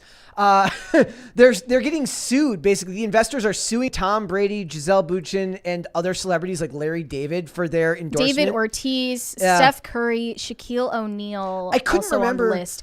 Now this confuses me because the celebrity endorsers were also investors. Yeah, so that doesn't really understand they lost out on this scheme as well. I don't think that this suit is going to be successful for that reason. The dude from FTX looks like he would have been like as a kid a reject from Stranger Things. Like he wouldn't have gotten cast as one of the Stranger Things kids. I mean, if you're watching and not listening right now, look at this guy and think about the fact that he got a girlfriend. Yes.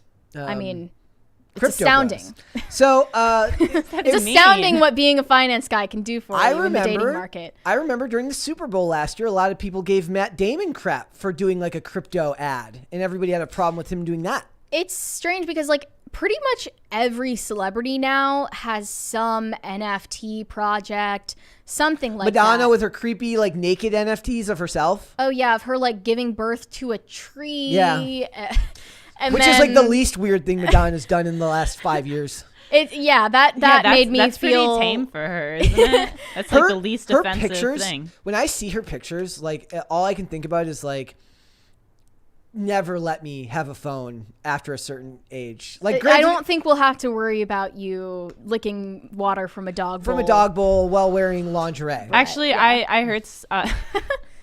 Somebody said to me how much they love your Instagram because you post the most perfectly wholesome content.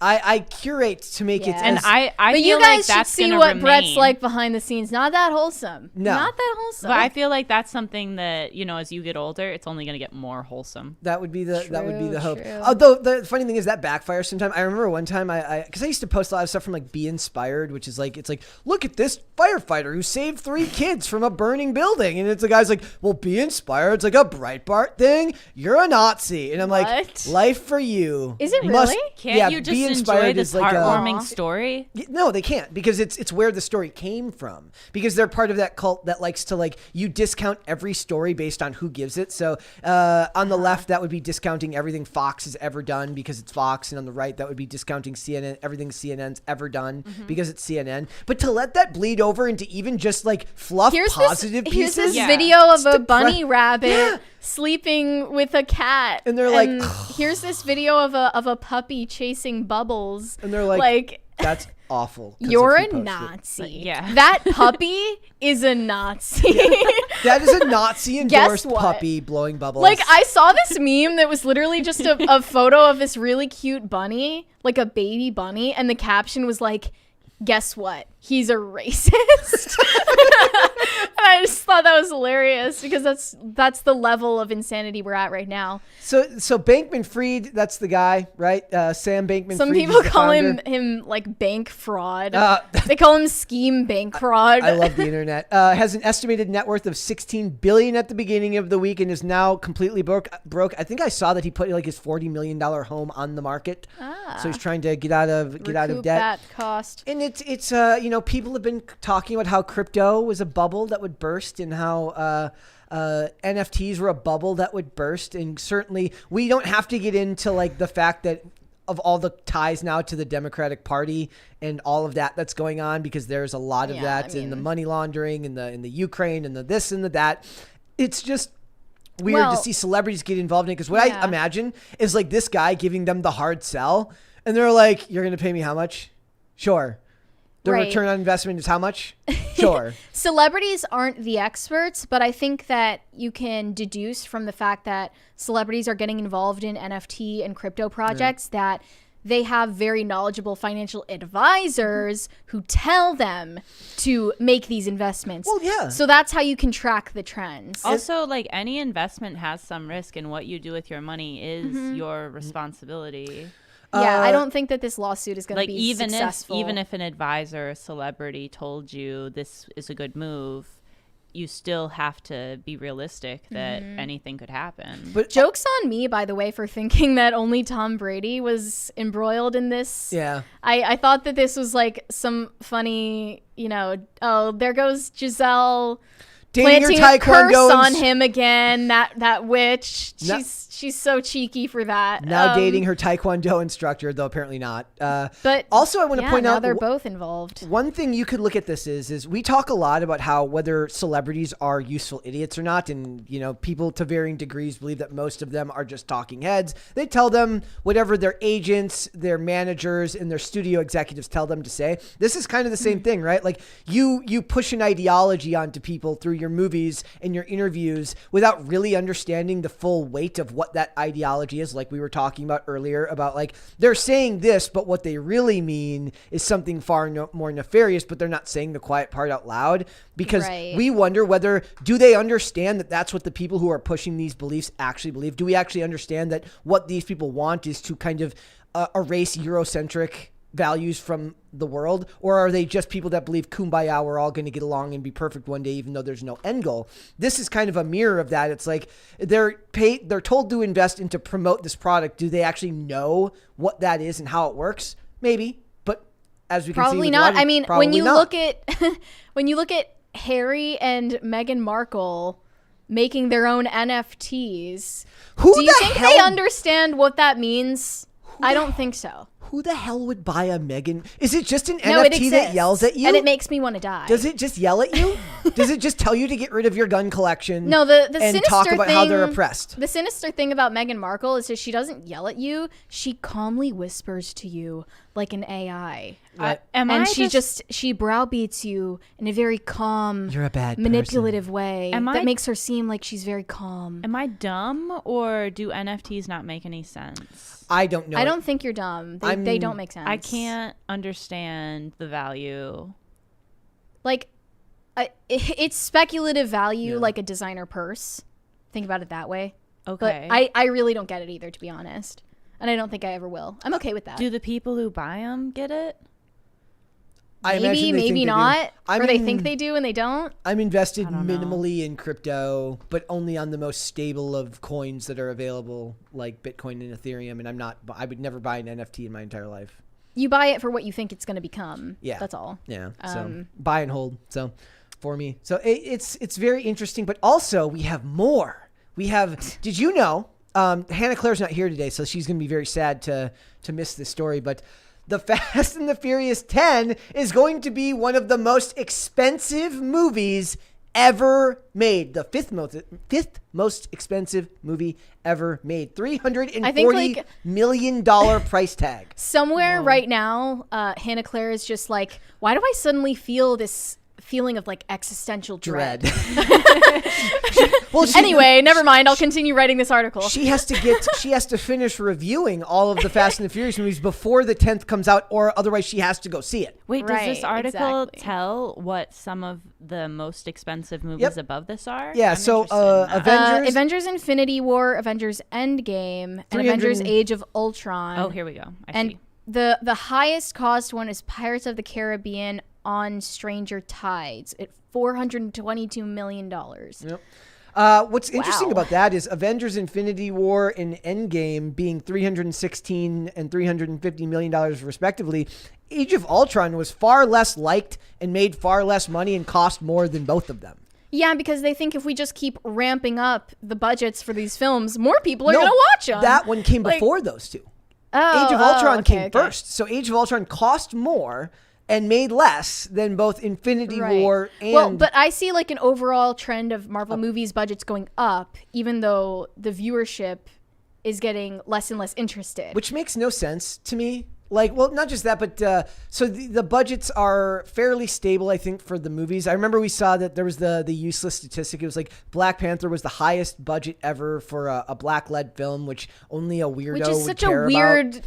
Thing would only care about convoluted milestone that doesn't actually exist. They love stats for milestones that don't actually matter. But it's like DC spent $250 million on Black Adam, and it's making way less money than Wakanda Forever. Wakanda Forever made in 3 days what Black Adam made in 3 weeks. Like, wow. Like at a certain point, you have to just invest less, right? And just and write better Especially stories. going into recession right now. I think. You've got The Rock. Do like a $200 million budget. Well, even that's too. I less. would like to see it less than that. I would like to see them get it back down to 100 to 150. It takes because they're investing all of this into CGI that ends up looking mediocre anyway. Make it and then shitty scripts. Yep. And well, you've got think about this. You've got The Rock, who's enormous and has enormous screen presence. You don't need a ton. I mean, I guess for his character, you need the CGI. So there's something to say there because of all the stuff in the air. Mm-hmm. But like with characters that big, do you really need like a guy that size? Do you need it to be taking place in all CGI environments? Whether it fits the character or not, there's got to be a way that you can incorporate more in-camera effects so that you can save money. You need to find a way to do that. I also feel like it's sort of analogous to the way that the government spends. Yeah. That they just have to find a way to spend that extra money. Yep. Like, the budgets don't need to be that high. They'll just come up with more fake excuses for them to be that high. $340 million, and we're going to have to watch Brie Larson. This sucks. Yeah. Nobody wants to watch Brie Larson, except for Lame. Dane. Dane would want to watch Brie Larson. And this is the 10th or 11th? The 10th. Okay. So it's going to be great. And remember, Hannah Claire, if Hannah Claire does not finish watching all of the Fast and the Furious movies that have already been released before this comes out, she has to watch it. She can only skip it. When's this coming out again? Next summer. All right. She has plenty of time. Yes. Well, let's hope. And I don't know if it'll be enough. All right. Let's move on. I just saw this story about Kendall Jenner, who is expecting a baby horse via surrogate. Mary said this to me, and I'm like, what the hell?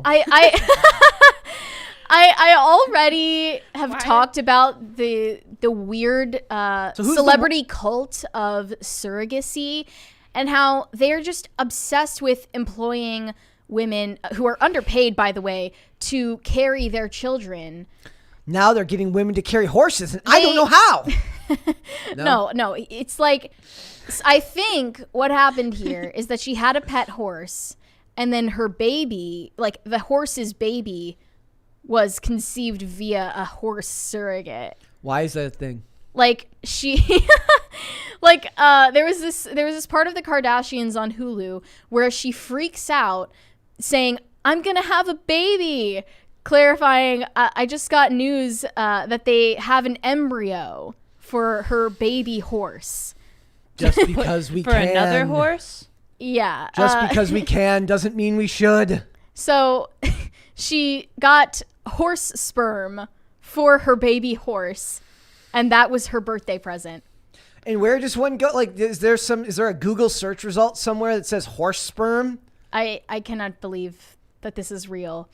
But yeah, I always thought that the Kardashian and general like celebrity obsession with surrogacy was going too far to the point where it was treating non-celebrity females like cattle property. And I think that it's just a strange parallel to draw when they're literally using barn animals in the same exact context. Yes. They're like freezing the eggs of their horses. It's disturbing. Yeah, kind of disturbing. Just thought I'd share. Nobody wants to go through Because if I had to see it, you do too. Nobody seems to want to go through with just a regular pregnancy anymore, and I find it more than a little bit creepy. Just saying. Yeah, I mean, it's specifically celebrities because IVF is very expensive. The Kardashians are just so used to surrogacy, they just assume that that's how horses do default. it too. That is like the default for celebrities having children these days. No wonder they have warped ideas about family structure. Do you think when one of the little ones is like, where do babies come from? They're like, other people. Well, first, a doctor first you have takes to pay this, a woman to carry your baby for you, and then the doctor inserts this. And the salaries that these surrogate mothers get paid are very meager compared to the agency. I Gets haven't way more. seen the agencies information on that, but we talked about this before. The agencies for surrogates that match them with their like clients, they make more money off of this operation than the mothers who carry the baby do. I've heard the same thing, which seems really exploitative. Yeah. Isn't the same thing true of like international adoption? Like the adoption agencies make incredible amounts of money. For that because of all there's a lot of corruption involved. All right, and before we go, if that wasn't creepy enough, this is really funny, guys. So Marvel fans hilariously realized that Wakanda Forever digitally shrank Namor's bulge. He has a bulge Namor. Oh no. No. That was a. I wish you never said that. I like the pun. There's no badum. No, I need a sound. We need a soundboard with a badum. So here's a picture. You can look if you so desire. If I was this actor, is it Tanakh Huertas? If I was him, Huerta? If I was him, I would sue for a defamatory action on behalf of his manhood. What this movie did to him. Well, we were just talking about the fact that Jason Derulo was complaining of the same CGI reduction of his manhood in Cats, right? the Cats live action musical that also featured James Corden, by the way. And when you started saying Jason Derulo's name, I almost thought that you were going to say James Corden, and I was absolutely horrified by that mental image. So what I want you to imagine is like, you're a fresh-faced new visual effects artist. You just got your first job at a big production house. You're like, oh my God, I'm going to work on a Marvel movie. You call your parents, you're like, Mom, you're never going to believe this.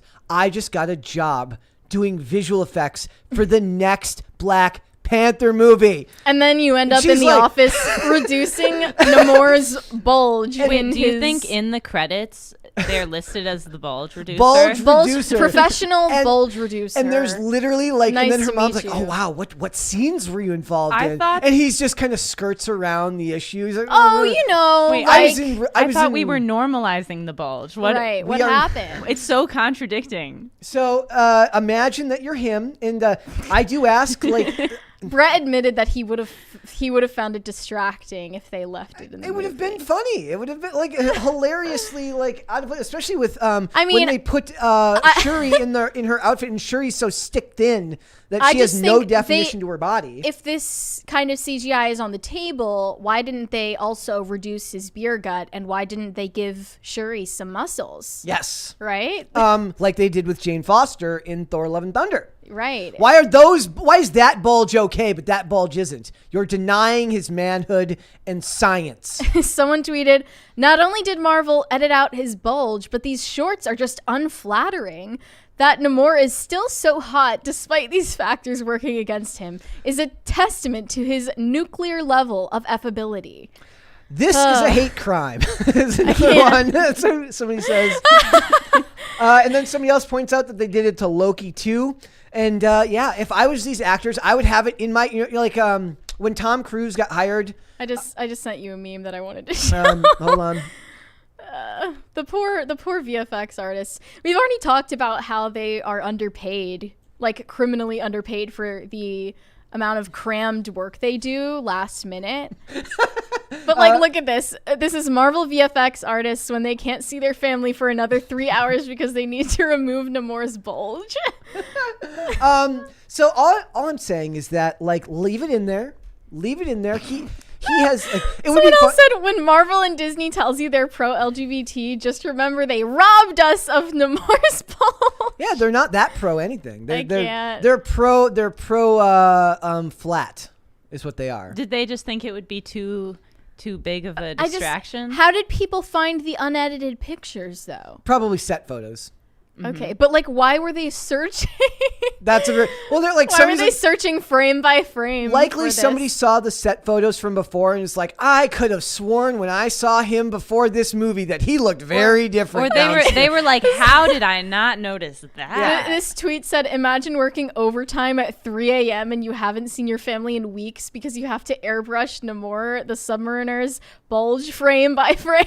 And this is a fairly, like, actually even-handed comment. It says, Hollywood is so damn sexless these days, it gives me stomach ulcers. No, that's totally true. Hollywood is actually anti. By the way, wouldn't it have been so much more interesting if the Wakanda Forever plot didn't go in the direction of Riri and Shuri teaming up against Namor, but Namor blackmailing Shuri into a political marriage against the rest of the world powers. Well, that they are united in a political marriage that she is trapped in an underworld of sorts, and then where she's like Persephone and he's like Hades. Would that not have been 10 times more interesting? But they can't do that because it would have been called like misogynist or something lame like that. Also, they would have to have been like, well, what did he use to convince her to get married? And then they would have had to leave the bulge in. Oh, of course. No, but it would have been like she's like a prisoner bride. Like that's way more interesting in the plot. Well, then it needed... Than Riri. They didn't even need to include Riri. Also, I want to point out that, remember, we did get, when they pulled the clothes off of Thor and Thor Love and Thunder, they, like, blurred it out. They really are. And it was also the punchline of a joke for some reason. But they're very anti any type of because it sexual has to appeal. it has to be kid-friendly and also adult appropriate at the same time. Because adults are sexless now, too. Everyone is being like put into this one pool of like mass appeal, and it makes it confusing for the tone of the movie. Like Thor Love and Thunder just struck me as like being made for like adult infants. Yeah. It sucked. The women aren't allowed to be sexy because then you're misogynist because men made the movie. And if she's attractive, they're like, well, are you saying that she's not good at her job? They're like, no, we're just saying she's both good at her job and hot. Remember when it used to be a compliment to think a woman was beautiful? Yep. You're not allowed to do that anymore because now it's offensive. The reason that I think that is spilled over into Hollywood especially is like it has to do with who wrote the material. Mm-hmm. If a woman writes a woman is beautiful, that's fine. But that interpretation of her beauty is different than what happens when a man writes a woman as a beautiful character because there's an inherent sexual element that Hollywood is keen to avoid now. And female characters get to objectify whoever they want. Men or women. But men can't. Yes. Yeah. Oh, yeah. Because when women do it, they're just evening the score now, or they're girl bossing up, which is just full of spite, obviously. Yes. So also doesn't land. Back to this guy. She's like, back to the bulge. Back to the bulge. It seems to me like it would have made more sense and been a lot less work to handle this as like a costume issue if they were like, oh, that's distracting and we don't want to show that. Yeah. They could have just changed it. Edit the whole thing. What the actor needs to do is like on his resume put like responsible for $25 million of the $350 million VFX budget for Black Panther Wakanda Forever. And just advertise that as one of his special skills. Like, you can hire me, but you will definitely have to put your visual effects artists into overtime if you're going to make me out to be sexless. Right. So. I wonder if he's going to publicly address this. I almost went and saw this with you guys, but by the time I went to buy tickets, they were sold out. And I feel like it was meant to be that I didn't go because I would have just had a 3-hour nap. I didn't think it was that bad. I made sure to get a good night's sleep the night before because I knew I was going to fall asleep if I didn't. I know I say this every time, but next time I'm coming to the movie, whatever movie it is. Yeah. All right. We got some super chats, Mary. Bad App said T Swift should perform in Roblox like Elton John. I mean, she could, yeah. Elton John is funny. Like, he's weirdly up with the times. Yeah. The way he just did a single with Dua Lipa that's really popular, and But then you run the risk of being like Madonna, who like literally pulls herself out of her cave every 10 years to like latch on to whoever the modern artist is to make a single that everyone forgets 5 minutes later. Elton John is kind of a female Madonna, just not as embarrassing. Didn't they make a biopic about him recently? I believe so. Yeah, it's weird to make a biopic about somebody who's still alive. They're doing the same thing for Madonna as well. No, but she's making her own biopic. And she's going to be involved in it because apparently it's sexist if she's not involved in it. Like, they're going to misrepresent her career in a sexist way. She just stars in it and hires Marvel to do the de-aging so she can play herself at a younger age. Ugh, I can't. I think that it was Julia Garner, though, that they casted. Yeah, So thankfully it won't be her. Waffle Sensei said, it is a reality that people do not stop paying for their hobbies and pastimes when money gets tight. I don't know why, but people will buy cheaper food and less necessities before they cut back on fun money. Maybe true. Coping mechanisms. People need like distraction. The way you live your life, you build those things around you, whether it's the food you eat, it's the hobbies that you choose to partake in, that's just as much a part of your life as anything else, right? Like for me, I mean, skating isn't the best example as far as spending money, but I will skate and find time to skate no matter what, because it's a huge process, a part of my process for living well and living healthy. And you find a way, whether financially or with your time, you find a way to invest in it because it matters to you. It is lucky that your hobby doesn't cost you money.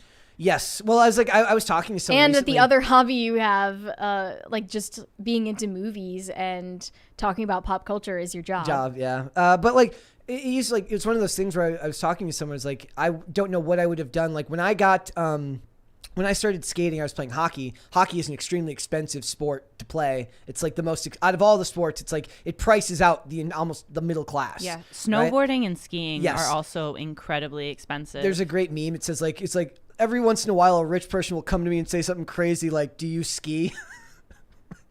But the point is like when I started skating, I was allowed to get like 2 pairs of skates a year because my birthday and Christmas were like exactly 6 months apart. And by the time that next, time would come, they were ruined by then. But I got sponsored fairly, quickly into like my 3rd or 4th year. And by then I didn't have to pay for it. So I didn't actually, when I quit my sponsors, I actually started enjoying spending money on the sport again, because I was like reinvesting in the sport in a way that I hadn't done in a long time. But it's like, it hits you once in a while, like how expensive it actually is when you had no concept of it for the last 15 years, just how much people have to spend on that stuff. Yeah.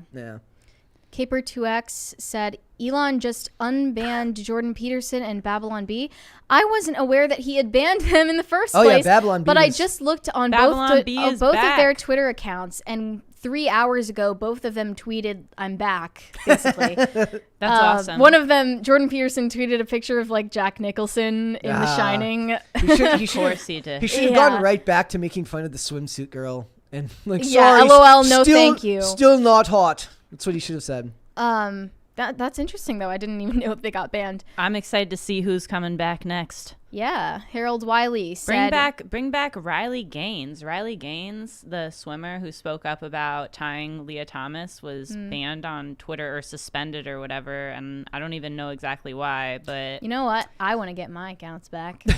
Are you not on Twitter? No, I'm on Twitter. Got suspended or something? I'm on Twitter. I've just been on Twitter. Many times. Maybe I shouldn't say that publicly, but the ban hammer has come down before. I need to follow you on Twitter. I don't think I'm following you, but it's just because I'm terrible at managing that kind of stuff. It's Mary archived if you're looking for it. Harold Wiley said, paying a ton of money for a concert is not a new concept. The Eagles did a reunion tour in the 90s and charged a king's ransom. Many complained, saying no one would pay that much for a concert. They sold out every show. Yeah, you should advertise to the people that actually want your product, and if the market is there. Though, that was a reunion tour, which means it's a bunch of retirees who have the extra cash. Your bio is, I only think about fashion and death. Yes. Yeah. I like it. I'm following you now.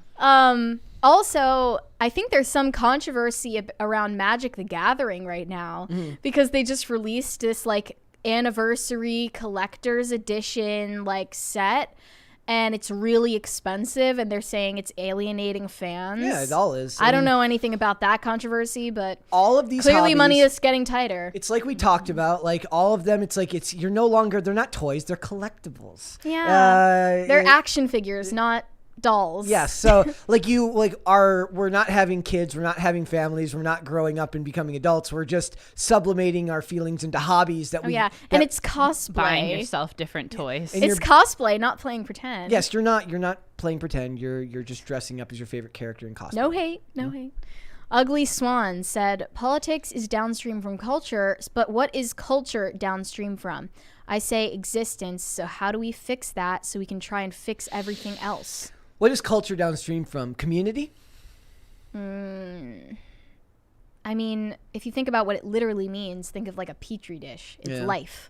Like self-sustaining, flourishing life. And what I'm seeing in our culture right now is just death, destruction, hate. Fashion. A lot of hate. Yeah, that's all I think about. Fashion and death. Yeah. It's so, I mean, we really have the opposite of what a culture truly is because it's all about death right now. Well, also because I do believe, and I still do, I don't want to keep harping on this point, that it is because you're being given a windowsill view of a bunch of cultures you wouldn't have been a part of before. Subcultures, yes, but still cultures. You're looking in on things that you might not have had any interest in before and seeing how their value systems, the people who do support those cultures, don't align with yours. And all you're getting is really the example as to why you don't fit in there, but then it becomes combative back and forth with people because of the way the internet is set up. And part of it is just understanding that I do believe that there is a certain amount of growth and joy in learning to just accept that people don't agree with you, accept that they see the world differently. They might even hate your guts, and just saying good for you and moving on. Like That's what Candace Bure is saying. Well, you know what? She said, I love you anyway. And that's something like that is, I think that there's a lot of room for us to grow as people if we can take that type of view, because we'll be less weighed down with the hate and the pain that a lot of these arguments in Discord bring. Yeah. So Big Dave sent us 99 cents without a message. Still again, so strong. Silent. So silent. Yesh sent us another emoji. I don't know what it says. Hey, you. Hey. Bad App said, you're beautiful, Toots. Toots. Thanks. Holy crap, a bunch of those came through that I didn't even see any of these. Okay, keep going. I'm not seeing most of them either. I don't know why. Oh, okay. I see them, at least. Potatoes for Seamus said, sorry, Brett, but Taylor, you're the best today. And he sent 2 hearts and 2 potato emojis. Thank you, Potatoes for Seamus. I never thought I would hear that. It's a true honor. Yes. Bad App. And I've really learned from Brett. Oh. So. Bad App said, also, Zoomers should be called Doomers because they're so depressing. And I'm not going to read the rest of that chat. Yeah, I do think that a lot of it, I'm not reading that. Yeah. There is a lot of really, really bad nihilism within the Gen Z demographic, that they really do think that the world is going to end in 5 years because like the ocean is just going to swallow Barack Obama's house on the ocean front. They think that's going to happen. That's why I like your optimism. Like, wouldn't you rather live not thinking about the absolute worst case scenario all the time? Which is I am like that a lot of times, but I just kind of force myself to see it the other way. Because it's just depressing to think that way, I guess. I think that the millennials want a relief from the pain, and the Zoomers just want the pain to mean something. I was born in it. Like, people want their suffering to mean something more than they want to get rid of it. Yeah. Bobcat said, Taylor, you need to watch Watchmen. You'll enjoy Dr. Manhattan's scenes. Yeah, Thank you should watch the suggestion. The original Watchmen movie. Noted. Potatoes for Seamus said, okay, Brett, you may be the best today now that we both played hockey. By the way, I don't miss the price of all my gear. Sorry, Taylor. Spoke too soon. I worked my way back into his forgive good graces. you. Yes, I do not miss the price of hockey equipment. I mean, only knowing that ice time, not just the equipment, but the ice time and everything was so expensive. I also used to like give my dad crap because he'd be like, you can only get 2 pairs of skates a year, of rollerblades a year. I'm like, yeah, but Is that anything even close to what you were paying when I played hockey? No, you just saved yourself a bunch of money. I don't miss the price of all the snowboarding gear, but I do miss having a nice new snowboard and not riding a piece of junk that feels like it's going to break that I've been on for like 8 years now. I just remember when I quit. But I love it too. I remember when I quit all my sponsors, just the weight off my shoulders of not having to skate as like work anymore. When I dropped my skateboard sponsor, I was really honest with him about it, that it just didn't feel like a good fit, and I didn't want to keep going to all these events and being a face for this. And I actually was really happy to just buy my local shop decks again, because I love that place, and that's the place that supported me the most and gave me a place to ride. So I was like, take my money. Yeah, it's a weight off your shoulders. It's a weird, I don't know if this happens to you, like as soon as something becomes work, it gets harder. Like when we review things, I watch things much better when I'm not reviewing them. Like as soon as we have to review it, it gets harder for me to do. I don't know if that's just me being petulant. Maybe I'm just petulant and immature, but it's like as soon as we have to review it and I have to take notes. Well, you do have to pay more attention than if you're just watching it for fun. I'm like, I have to take notes. Not to sound unappreciative of people giving you work in the area you love. Stuff, but I totally understand what you're saying. Yeah. Yep. Bjorg Vin said, culture is downstream from power. Okay. I think that just means like culture is downstream from whoever has the money and resources to create it. To promote the culture, which then promotes the politics. Brie Louise said, T'Challa sending his son away makes no sense. It's what Killmonger's dad did, and that led to him not understanding and becoming the villain in the end. Well, yeah, and the other thing it's weirdly stereotypical and insulting. The other thing I pointed out is like if he's supposed to come back at the end, apparently in the future and become king, he will have no practical understanding of his community, and they will have no loyalty to him because they didn't grow up with him as part of the family. I guess that's going to be explored in the next film. I don't know. When we see Black Panther 3 and the society's just even worse. I am thrilled. Aren't you just excited? Maybe we'll find out in like Black Panther 6 in a few years. High Voltage 75 said, what do you do if every time you see this one incredible woman, you feel like you're going to hurl? I can't tell if that means something good or bad. Yeah. Can we get a clarification? Is this a quote? Wayne's World.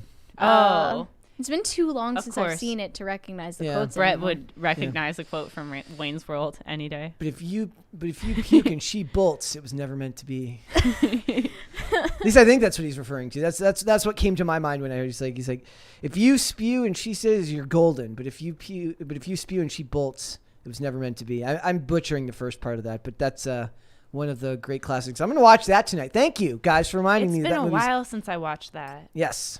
Potatoes for Seamus said, Brett and Taylor are tied for the best. Everyone wins and everyone gets a trophy. Even Mary for cart meandering. And he sent a bunch of hearts and potatoes and shopping carts. I'm not for participation trophies, but I am happy to be back in the running here. We should put a leaderboard. Yeah. Put a leaderboard up. Let people vote. Yep. Cornell said, Hola Taylor, sup Brett and Hail Mary. Ooh, he brought back. It's not the other Hail Mary. Hola. Yeah. So, all right, guys, thank you so much, and thank you, Taylor, so much. Thank you for having me. Let everyone know. This was really fun. Let everyone know where they can find you. You can find me on Twitter at TMSilverman or on Instagram at Taylor May Silverman. Perfect. Or if you're the person who spotted me at the skate park. Oh, you can just find her there too. Just go to the skate park on the weekends. You'll find me there. Come up and say hi. Yeah, feel free. If you see me at a skate park, come say hi. But don't approach from behind. Just come from the front, because walk around. Anytime someone's like, "Hey Taylor," from behind, I get like my heart races, and I'm like, "Is this a good Hey Taylor or a bad Hey Taylor?" So Hey Taylor. Come over here. That's like, usually please how it sounds. Move into my line of sight and then say something. Yeah, but definitely come say hi. Solid advice. Mary, where can they find you? Well, I don't know the future of Twitter because hashtag Twitter is dead is still trending and people are getting banned, unbanned. It's all chaotic. But you can find me there at Mary Archived. And if you use Parler, I guess you can also find me there. Same username, Mary Archived. And if you would like to see some pictures of me, you can follow me on Instagram, where there's a little less chaos, also at Mary Archived. And also, I encourage you to post any memes you have related to the show, anything we talk about, any out of context clips or video edits, whatever you'd like, onto the Pop Culture Crisis subreddit, growing constantly, and we're going to react to some of it on the next meme review. I may be greedy, but I love the video edits. I know they take the most time. No, I love it too. The video edits are my favorite. Thank you for that, Gross John. By the way, if you guys have any recommendations for people you'd like us to invite as guests on the show, I have my DMs open on Twitter and on Instagram. You can send them over. I'm not going to reply to everybody, but I am going to look at everybody. Perfect. Oh, also IRL tonight? Yes. I got that mistaken last night. I am actually on tonight and on Monday night. Perfect. So you can find me there. All right, guys. Oh, we got one more from Bad App. Would you like to read that one, Mary? I don't know what Fansly is, so I'm not going to say that. Oh. Is it like OnlyFans? If it's like OnlyFans, then you cannot find me there. All right, guys. If you'd like to follow me on OnlyFans, no, I'm just kidding. If you'd like to follow me on Instagram, it's at Brett Dasserick for the show. We are here Monday through Friday, 3 p.m. Eastern Standard Time. That is noon Pacific. It even goes all the way through the show today without it cutting out. That is amazing. We made it through 2 shows in a row without technical issues. Maybe all is small victories. Small victories. Maybe the world is healing. So 3 p.m. Eastern Standard Time, noon Pacific. We're on Amazon Music, Apple Podcasts, Pandora, and Spotify. We really encourage you to go over there and listen to the podcast as well. If you'd like to follow us on social media, we're on Twitter at popculture_show, Facebook and TikTok at Pop Culture Crisis, and on Instagram at Pop Culture Crisis Pod. We'll be back with another episode on Monday. We'll see you then, guys. Later. Bye.